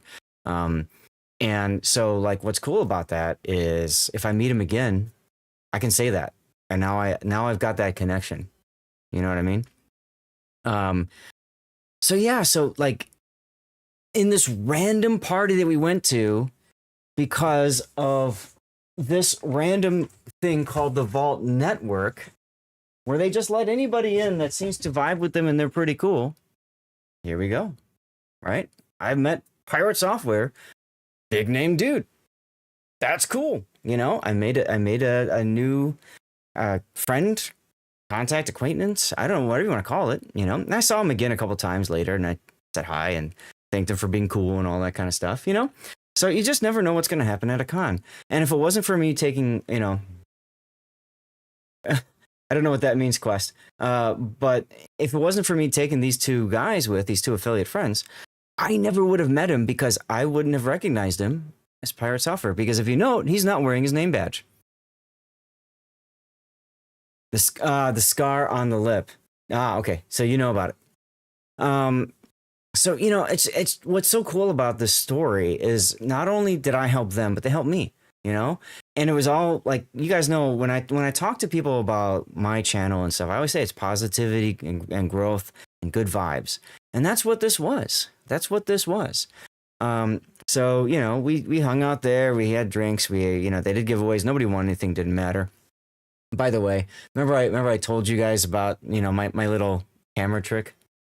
Commander Redbeard, thank you for the follow. Welcome on in. Remember when I told you guys about that fun little. Yeah, well. Bastard learns quick. My scar on lip is from trying to kiss a German Shepherd when you were 5. Yeah, don't do that. Unless they know you real well. In the end, it all depends on personal decisions, does it not? Of course. It does. It does. And you just never know what you're going to do, who you're going to meet, and all that kind of stuff. From there we went to the Capcom mixer, and same thing. I went up to him, and never heard of him or channel. I clicked "Do not recommend" again on. Oh, okay. Anyway, so we go to the Capcom mixer, and same thing. I tell him, I said, "There's no guarantee you're gonna get in." And I said, "This is a big one. This is a big name. Like everybody knows Capcom. NC Software, maybe not so much, right?" But Capcom, they know. I said, "You're probably not going to get in, but we can try." If I see a click, I get annoyed. Yeah, he does really. I mean, he's got a whole team. One thing I didn't know about Pirate Software, to go back to him for a second, what I didn't know about him, which is really interesting, and I got to respect him for this, I really do. So he blew up. He's been doing YouTube creator stuff for 8 years, just like kind of me. And he has his own business, of course, as he's grown.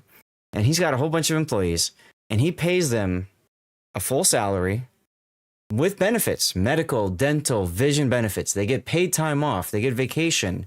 They get holidays. All of that stuff. All the stuff that you would get in a corporate job. He does that for his employees. I don't know anybody in the streaming YouTube creator space, really, that does that. Maybe Mr. Beast would. But the other thing is, too, is that he pays them the same no matter where they live. So somebody who lives in a country where, it's really cheap, he still pays them the US dollar equivalent. So they make bank in those countries, right? You know what I mean? That's huge. That's really, so I don't care about his content. I respect the hell out of him just for that. And I didn't know that until I met him that night. I wouldn't have known otherwise. So, like I said, you just never know what's going to happen. This is starting to hurt my head. What? I know, right? Seriously. They get days off, and here I am still chatting with you guys, and thinking about having to go to work. God, I think it's Wednesday. I go to work again. It better be Wednesday, not tomorrow. That's for sure. All right, commercial break. I'm going to pause for commercials again. Maybe because, yes, it pressed on here and here. Yeah.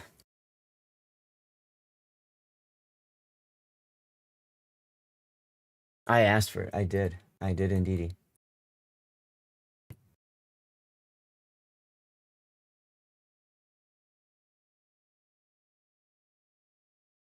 What was that? Hydrate? All right, we'll do. I'm just looking for the Vault Network Discord while the commercial's on. Here, Um,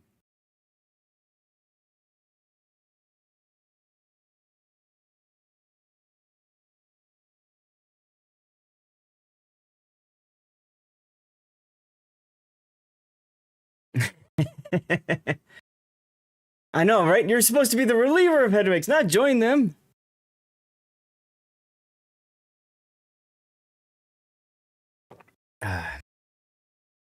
You won't believe what the problem though, electric, is they work. That's the reason why. You know?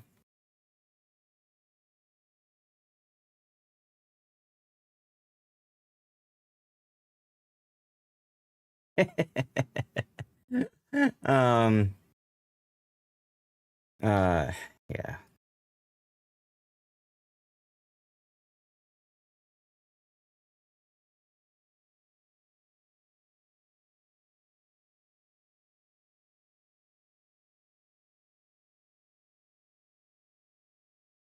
They don't work on you. Well, that's fine. And they can be they could be the antithesis for you, electric. That's perfectly fine, right? They can absolutely do that, and that's not a problem. All right. Oh, Realm, thank you for the hydration reminder. I got you, fam. I got you, fam. Actually, what time is it? Okay. Spider Dad's doing fine. Thank you for asking. So I said, you know, I think everybody's back from the commercial right about now. So I said, let's go to another party. They couldn't believe I said that. They couldn't believe I said that. Like they were like, because I said, are you ready for the next one? And they looked at me like, you have another one to go to? Like, I got 2 more to go to, bitch. So that's Capcom. I don't know that we're gonna make it or not, or that you'll make it in or not, but I'm happy to, you know, we can give it a try. Sadly, they didn't make it in. That's the place where, like I said, I went in with the sign, and the guy said, okay, but he turned it around. Rightfully so. You're at the Capcom mixer and you bring in a Borderlands 4 poster. GTFO. I thought he might kick me out, but he didn't. But you know who I met at the party? Which I didn't, you know, I actually met him earlier that same day.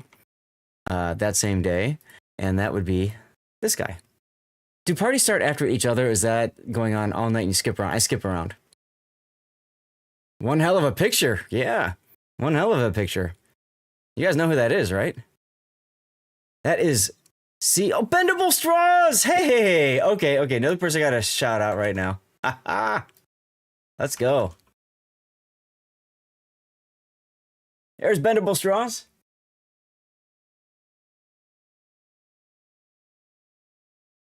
Go follow him. I met Bendable. I met you on like wasn't it Thursday or was it Friday? It was a breakfast. I mean, well, you know, you meet so many people and all that and stuff like that. Jimbo, good night. Thank you for tuning in. Yeah, that was a lot of fun. That's right. You were with me in High Fire hanging out, and I can't remember the other nice gentleman, but yeah. So that was the partner breakfast on Saturday, which was that was the, let's see, this was on, what was the block party was Saturday, wasn't it? No, this was Friday. I get all the days mixed up now. I can't remember. This was Saturday. Yeah, block party Saturday. This was Saturday. So I started my day with you, and we're getting to the end of the day. This was the most epic day. So seriously, when people were asking like the highlights of the day, like this day specifically was my highlight because I'm hopefully going to be in a Robitech video on YouTube whenever he releases that. And that was a hell of a lot of fun at the PNY booth. And then I literally made 2 affiliates nights, taking them around to parties, you know? They didn't get into Capcom, and so they decided to call it a night. Otherwise, I would have invited them to the last party. They didn't ask, so I didn't invite them. Shame on you if you're in here listening. But anyway, yeah, I met Dan twice. And on the same day. So I tweeted out and I said, he's a tall guy. He's got a bit of a wingspan, right? So the first time he took the selfie, this time I took the selfie. Let me see if I can find the first one. It was actually, he was coming out of the bathroom. Just randomly coming out of the bathroom, and I'm like, Dan! He's like, hi. I'm like, let's take a picture. He's like, okay. And then I couldn't get it to work because I had my hand was all messed up. And here it is. And so he's like, "Here, let me take it for you." So he took it. So the joke on that is he has reach and I have flexibility. That's the joke on that one.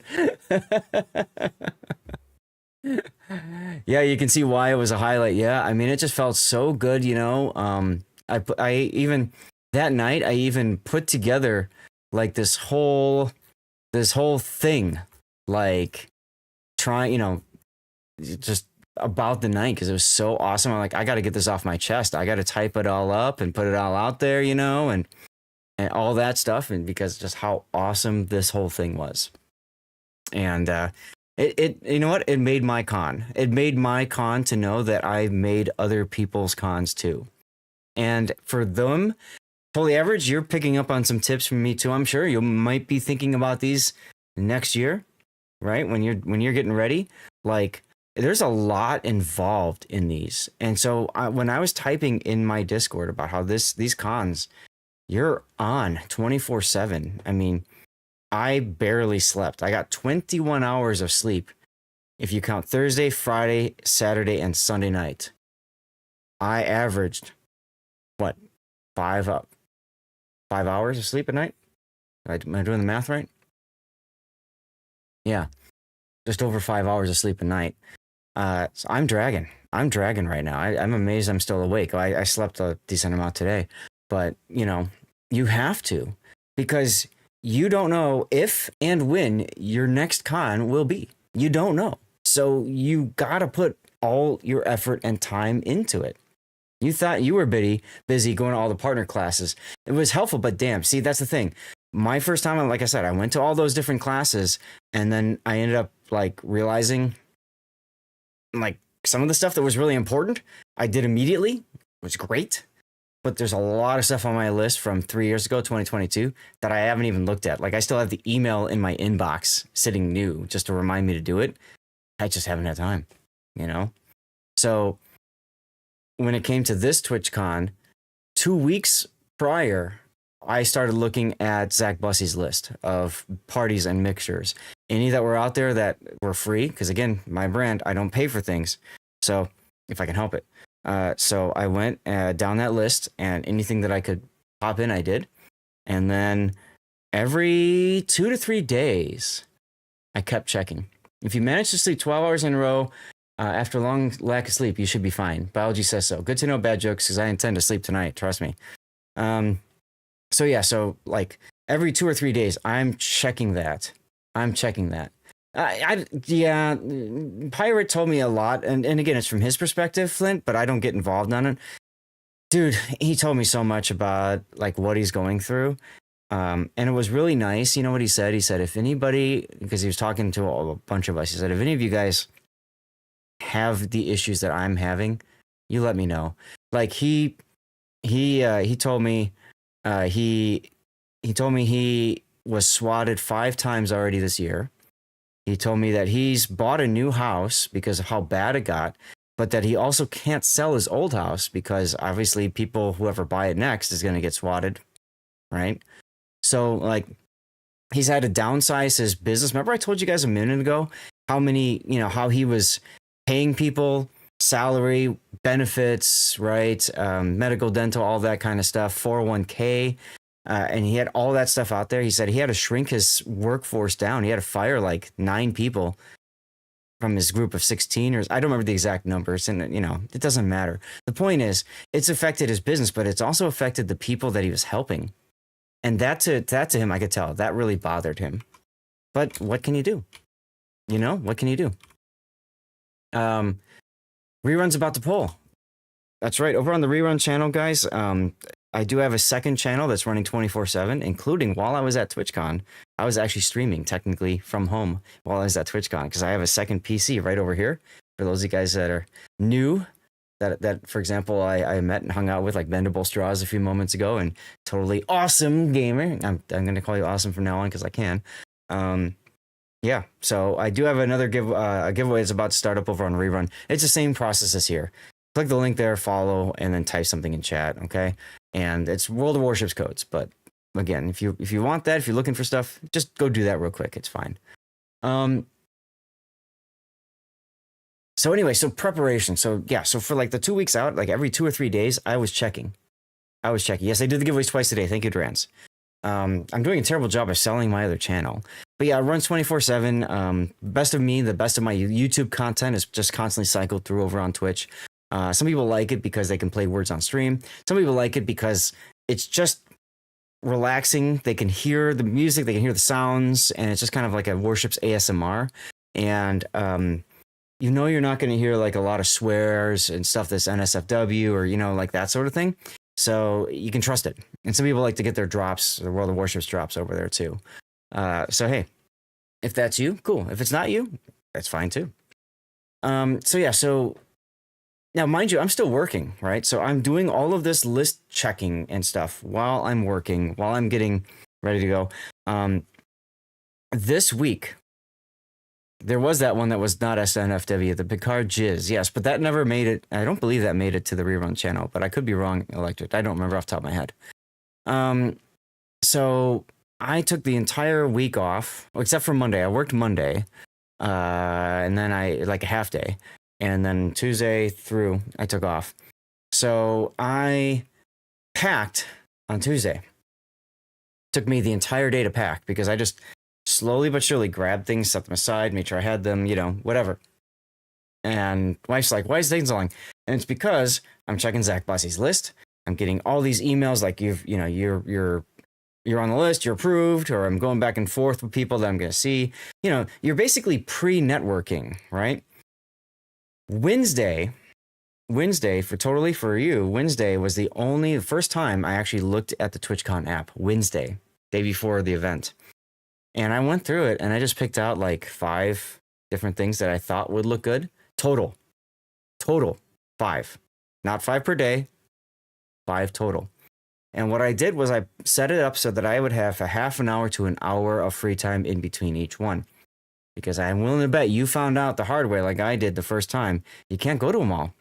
And you run into this problem where you're like, okay, I want to go to this one, but I'm here and it's going to take me 5 minutes to get there. And it's going to take an extra 5 minutes because I don't know where the hell there is. And I got to look at a map and ask some help. And they don't know because they look on the, they look on the other stuff and blah, blah, blah, blah, blah. Right.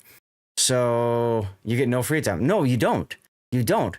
But the thing is that it says you've got free time. Find something to fill because the app wants you to fill it because the app wants you to go to these things, right? That's what they want you to do at TwitchCon, which is fine. There's nothing wrong with it.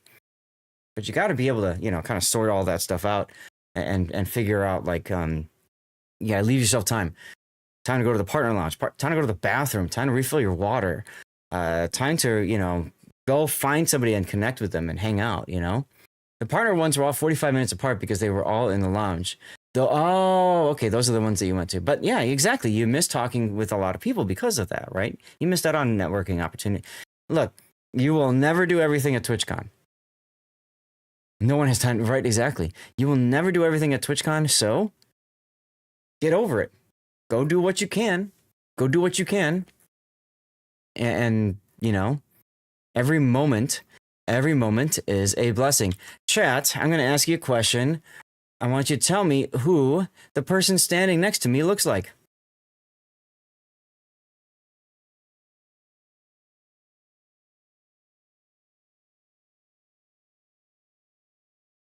I mean, while we're doing that, I can see if there's any other pictures I can share.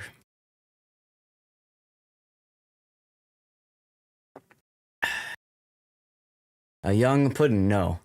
Someone from the street, yes. That's a random guy that sat down next to me at breakfast on the last day. And I look up and I said, holy shit, you just look just like a certain friend of mine. And you better believe I tweeted that out. I said, I found Sea Raptor. Even though he's not here, I found a replacement Sea Raptor. I even opened Sea Raptor's channel and showed it to him. And he looks at it, he's like, yep, that's me. He's not a streamer, he's just a viewer. He came to hang out and meet up a whole bunch of VTubers that he watches and knows and stuff. And you know, I got to talk to him about the draw and stuff and what worked for him, you know. So that was really cool. That was really cool. A couple other people I want to show real quick. We are coming up on time, but I also want to kind of comment briefly, if I can, on the scandals and stuff that happened. Oh, dude, you used to watch Raptor Dwell submarine videos. That's a throwback. Submarine videos, interesting. Okay. You might be thinking of somebody else because submarines are relatively newish in World of Warships, and I don't believe he does any submarine stuff. But speaking of other games, I got to meet up with two friends that I met in 22 as well. This is Darth Microtransaction, and this is Layla Fox. Let me double check their stuff. A commercial break is about to start up. So let me shout out Darth, and then I'll shout out Layla Fox in a moment, okay? These guys played the meme game Raid Shadow Legends, right? The game that I played, I did sponsorships for as well, made a goddamn good amount of money off of that, which is fantastic, right? But more importantly, I really enjoyed playing it, and I got hooked on it for 2 years. I come to TwitchCon 2022, and I met him. He was the nicest of dudes. Plarium actually let me stream from their booth in their game, and that's the first time I ever met Highfire. I was streaming from TwitchCon, which I was geeking out over to no avail, and I look behind me, and there's this random guy waving at me, and I find out later that's Highfire with his dad and his brother, and I thought that was really cool.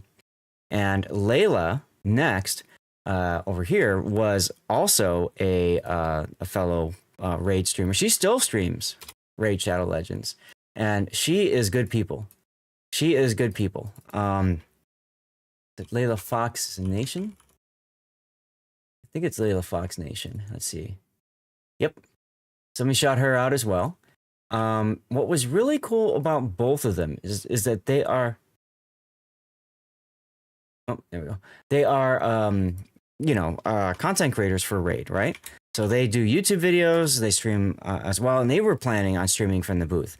But they were so kind because they allowed me to stream, and Layla wanted to help me set that up, make sure everything was good. They were so friendly. So when I found out they were going to TwitchCon, I'm like, hell yeah. We got to meet. We got to hang out again. You know what I'm saying? That was a lot of fun. That was an absolute lot of fun. I really enjoyed seeing them. We hung out just an hour or something like that. But then, after that, we parted ways and off we went. Hopefully I'll get to see him again. And sometimes you have to be willing to open up your heart, your relationships with other people too. And sometimes you just vibe with somebody. This is Bill. Bill does not stream. Bill does not watch Twitch. Bill has nothing to do with Twitch other than the fact that he's working the convention. What a nice guy. He pulled me aside. He's like, tell me about this captain's hat. What's this all about? And I'm talking to him about warships. I'm talking to him what I do. And he used to work, he used to be in the, dude, you know him too? He was so nice. At the partner breakfast, he's the one, remember, no, you're good. Don't worry, Average. Don't worry. Remember, Bendable Straws, remember he came up to us. He kept coming up to us with the name tags. He's like, hey, write your name on this. He didn't have to do that. He's just helping out. A lot of the guys at the con, as you know, Average, a lot of the guys at the con really didn't care. Like, they're just there punching the ticket, getting their pay, right? He cared, and it showed. And so on the very last day, because I talked to him and I'd walked away and I said, damn it, I should have gotten a picture with him. Because what you do at these cons is you take pictures with the people that matter to you, right? And yes, he was productive with that pen. And so I randomly saw him and I said, hey, I want to get a selfie with you. He's like, okay.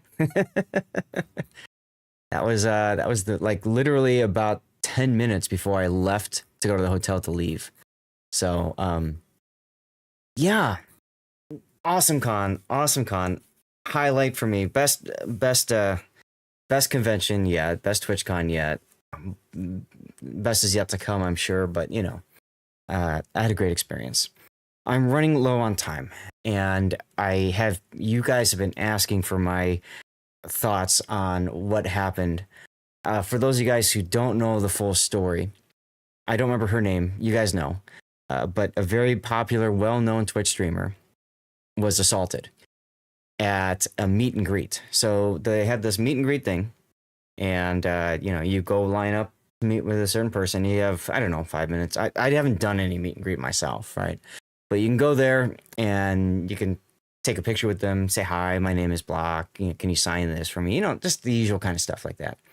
And some guy basically just walked over from God knows where and gave this female a massive hug, and I guess tried to kiss her. I don't know if he groped her or anything. Everybody says that it was a sexual assault. That lineup that you showed, I don't know what you mean by lineup. I don't know, but anyway, so it was really bad. It was really bad. I did show the line, right, when I was doing the live streaming, but I had no idea that even happened. I don't think. I think by that point I had no idea it happened, because I didn't find out about it till like midday on Saturday, I think is when I found out. It happened on Friday. And a lot of people are upset with Twitch. I can understand that. Totally bendable. Anybody else who was there at TwitchCon, if you want to weigh in with your opinion, you're more than welcome to do that. Guys in chat, you guys can weigh in with your opinion too. I'd like to share mine because I've thought about this a lot. I'm really upset, but I'm not upset necessarily with Twitch. I'm more upset with where things are going. And I'm upset basically with how these days nobody's learned boundaries or consequences. And this is far bigger than Twitch. This is upbringing. This is education. We have lost the will to discipline our children. And as a result, as those children grow up, they don't understand right and wrong. And they don't understand how to do things properly anymore. And the result of that is what you're seeing at Twitch, because those people that we typically see around these things. And I'm not just talking about the person that assaulted the Emaru. I mean, that's terrible, right? But also there's a lot of talk about the IRL streamers that were screwing up, messing around with people. I was telling my wife about this. Apparently there were IRL streamers that were going up to women, and chat was rating women 1 to 10. What would you do? That kind of stuff. And, I felt bad. Duckman, if you're still here, when I did the IRL streaming, Duckman, would make a couple comments about a woman, and I would just kind of, shrug it off or whatever. And maybe I should have said something, but the thing is, Duckman understands where it stops. He's an older dude. You can say something because whatever, right? But you don't go past that. And unfortunately, I think that a lot of cases, people were taking it way too fucking far. Sorry for swearing. They were taking it way too freaking far. And I gotta ask you guys this question. I was thinking about this a lot. If somebody is sexually assaulted at O'Hare Airport, is it the airport's fault? Seriously, think about that for a second. Is it the airport's fault? Is it the airline's fault that that person was flying in? The problem that I have is I agree that Twitch should have done something more about it in the moment, right? But when you've got a con, an event where things are going, it's difficult to get everyone's attention. You can't just put out a mass blast and everybody immediately gets it. They don't have some of them had walkie-talkies, right? But you don't have an immediate response to where it's like, oh, this happened, everybody stop what you're doing and converge. They don't have something like that. That's problem one. Problem two is you hired out a security company that clearly didn't either train their people well enough or didn't tell them what their boundaries were themselves, what they can and can't do.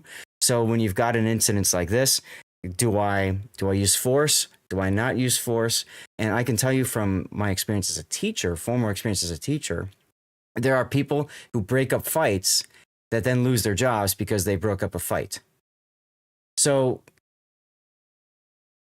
That's right. There's also not enough security. I completely agree with you there. I think it was one person guarding the whole thing. That's terrible. And I don't understand how they would even think that that was okay. But, you know, when I really thought about this hard. When I was live streaming, and Duckman, you remember, and Chad, if you guys were with me live stream, you remember I was going through Artist Alley and I walk up and there's Amaranth right in front of me. Now, I don't know that she's live streaming. I don't know that I'm on camera, right? And I could have done anything I wanted to. Okay? I'm not going to because again, I learned boundaries, I learned what's right and what's wrong. You know, I'm married. And so what bothers me about everything that happened is nobody is getting at the core issue, which is that these damn kids are just not understanding what they can and can't do. And I think one thing that Twitch could really do to be proactive with this is before the con, maybe even before signing up, you know, I agree to do this. And then before the con, you know, when you've got your Twitch app, you know, I think would be really helpful with the Twitch app. You write down on that, you force people to watch a video, how to act at TwitchCon, what's right, what's wrong, et cetera, et cetera. You know, you put things out there so people understand what works and what doesn't, essentially, right? Don't be a dick, don't be an idiot, don't, you know, whatever. Which I understand sometimes maybe encourages the wrong behavior, but I think it's important that they do that. And I think the other part of the equation that's really important is you have to teach people, if this happens to you, here's what you do. Now, maybe it's a hotline. Maybe it's a button in the app that you can click and get somebody on chat right away. Hey, this just happened to me. I'm over in this part, et cetera, et cetera. You got to find a way to make people who feel uncomfortable have an immediate response taken care of. Now, that will not stop the guy that went up and did the thing with Emru. That probably won't stop. What that will do is that'll help to resolve that situation a lot quicker. And hopefully will help get people the resources, the help that they need when that happens. Because I know she's going through trauma, right? And I haven't followed all that, but you know what I mean. People won't stop no matter how much you explain civilized behavior. That's correct. And that's why I think you need to do both sides of the equation. You need to do both sides of the equation. And then I guess you could say as the third thing, yeah, you got to support the people that are trying to enforce rules, period. If you look at Twitter right now, and I look throughout the day, and my wife is standing outside the door, so I know she wants me to stop soon. And honey, I will, but I just want to get this off my chest because, I've been looking at stuff and you know what I saw so many people upset about. I see people upset about security forcing them to take their masks off in public. You know, maybe they're VTubers and stuff like that. Security not letting them in at a certain place, security telling them they can't do this, or they have to go here, and, you know, oh my God, my rights were trampled on. So we see all of this on the one hand, and then security, why didn't you do enough of this on the other hand? You can't have both ways, right? Can't have both ways. If you are going to do this, if you want this, you may have to be willing to accept this, understanding that, hey, they'll try to work around you, but you know, and I know that for the VTubers especially, I know that it's hard to put, you know, you don't want to put your face, you don't want to be out there, you don't want to be exposed. And I know that in many cases, they said they tried to work with them and they couldn't make it happen. So that's a huge fail again on Twitch's part in terms of the communications back and forth between security and you know, their goals, especially on Friday, the first day. That always happens at these cons. But, you know, yes, it's Twitch's fault, but I feel like there's a lot more to it than that, and I really feel like they've got to get this sorted out. They've got to figure out what ways they can improve it so that people feel comfortable there, and they also have to make it so that people that have problems or are problem childs are dealt with and taken care of. You know, this whole, you know, would you do IRL streaming stuff? Like, all right, I'm just going to be real for a sec. If you're at a convention and you work for Twitch, why aren't you looking at who's streaming right now from TwitchCon and just checking out their content? What are you doing? Right? Right? And if they're doing this whole, 0 out of 10, would you do stuff? Or, hey, come out with me to a party. And I saw this other clip of whatever. You got these people that are going and just trying to click. Go and ban them for a day. Go and, whatever. You got the power to do that, Twitch. Just do it. Yes, it can be dangerous. And what I operate under, bad jokes, especially at TwitchCon, I operate under the assumption that I am on camera 24/7. And anything I say and do will be done, and that's it. Your stepdad works security, and they're specifically told don't do anything until the person holds a weapon or assaults someone. Only after, because it's the only way to avoid a lawsuit. That's right, Joey. That's exactly the crux of the problem. So I want to close by saying I want to go to TwitchCon next year. I'm planning on going to TwitchCon next year. I did not feel unsafe at TwitchCon this year. What bothered me the most about all of this is because of all the bad actors that were going on. Nearly every female streamer I met had her guard up, and rightfully so. But I felt like I didn't get a chance to really talk to them about things because what's going on in their mind, first and foremost? Is this guy going to try to do something? Is this guy hitting on me? Blah, blah, blah, blah. And you can't have conversations with somebody if they don't feel safe. Safety is number one, right? So that ruins the value of that interaction. So I actually told my wife this. I said, I almost wish you'd come with me next year and go to the con, go to whatever the parties we can, so that I have you next to me and I could say, hi, I'm Lord Zeth. This is my wife. I'm not a threat to you. Can we talk? You know what I mean? Not like, but you understand what I'm getting at. It's terrible that it has to get to that point. It's absolutely terrible. But, I would absolutely feel bad after reading all of these stuff. If anybody felt that way about me and my interaction with them, I would feel horrible for that. One person tweeted out about some guy touched her bare side, for a picture. And I thought to myself, holy shit, did I do that? So I went back and I looked at the picture. I looked at the picture I had with this person. This person, by the way, is really cool. I'll share with you the picture. This might be the last one because the wife is still standing outside, which means she really wants to go to bed. And I'm sorry for dragging this out. And you guys have been very quiet, so I don't know if that means that you're in agreement with me or disagreement with me, or you just don't care. But please feel free to share. I mean, this is an open space, you guys, and I don't want you to feel like you have to shut up about things. So totally, yeah. Right? So, I look, right? I'm having a good time. This is Kaisa, okay? I met her last year. Nice lady, right?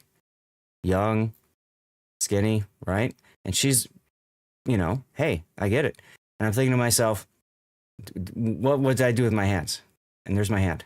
I looked at that and I'm like, oh, thank God. And I hate that I have to do that. Him, even. Look, my hand's up. Because remember now, too, unless I know everybody's pronouns, I don't know. Is he a him? Is he a her? You can sexually assault people of the same gender, right? You can make people feel uncomfortable of the same gender. So, unless you really know them, you gotta find ways to have those meaningful interactions in a safe environment. And at the end of the day, you are all paying a buttload of money and time and effort to go to something like this. Why would you do something so stupid as to ruin other people's experiences too? I just can't abide by this. It bothers me. And you guys can tell it really bothers me. So if none of the advertised promoters are going to be there, oh, they're there, Hujam, they're there. That's another subject for another time. I don't have time. I'm sorry. I wish I did, Hujam. That's another can of worms. I'm going to say it like this. Companies are there. What they've learned is it's far cheaper and more better quality for interactions to have mixers and stuff and buy out a place for half a day, few hours, whole day even. It's more cost effective to do that than to buy floor space. That's the real reason why the floor looks as empty as it does. But if you look at it, you look at all the interactions at Elgato, Logitech, and all the other big names and stuff, there's swarms of people all over the place. You can't have a meaningful conversation with an individual there. You can't. I mean, I had one with PNY, right? But I mean, it's just, yeah. So, I guys, I have to go. I'm so sorry. I can't believe I made it 3 hours and 40 minutes. I can't believe you all made it this long. Better to just be walking around in plain clothes and meeting people authentically. That's exactly right. That's exactly right. Thank you guys so much for being here. Thank you for all your support. For those of you that jumped into my IRL stream or the Capcom stream, I really enjoyed having you guys there and listening and chatting. For those of you guys who I met at TwitchCon who came and hung out, thank you for doing so, because like I just tweeted it out before this, let's keep the con going. We don't have to stop the con because we have left the con, right? We do stuff online. I'm doing stuff with you all online. Keep the damn con going. Meet people, have good times, build relationships, support each other, be a human. So we'll see. I'm going to find who's on and then raid out to somebody. Okay? So just give me a moment for that.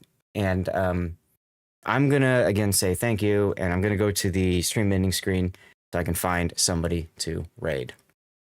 And if those of you who are listening to me and all that kind of stuff are Twitch streamers yourselves and haven't gone to TwitchCon or thought about it, I would do it at least once. I would absolutely do it at least once. I would do it at least once. Foo-foo. Hell yeah, let's do it. Let's do it. And thank you guys for listening to me at the end. I do appreciate you guys listening for all that. If you feel like I'm full of stuff, I get it. It's fine. I'm a big boy. I can handle it. But I just had to get it off my chest. Otherwise, I wouldn't be able to sleep tonight because it just bothers me coming home from something so great, so powerful, and then seeing people on social media just shitting all over it without providing ideas for improvement, without saying, how can we make this better? How can we fix the problem? To me, that's an issue. Guys, the commercial break's going to run, and then we're going to get the raid out. When you see Foo-Foo, there's a message right there you can copy and paste. For those of you fellow Twitch partners that I met, again, thank you for being here. Foo-Foo is good people. Say hi if you would like, and follow if you'd like as well. She's good people. All right. I'm full of stories from Twitch. I've got so many more, Joey. My next stream will be on Friday, by the way.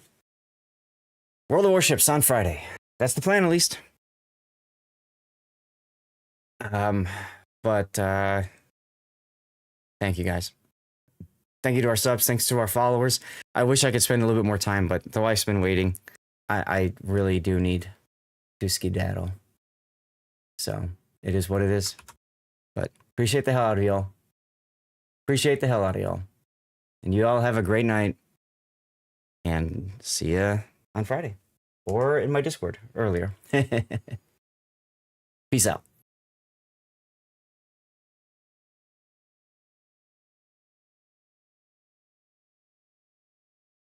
Now, while you're listening to me still, because you maybe are in a different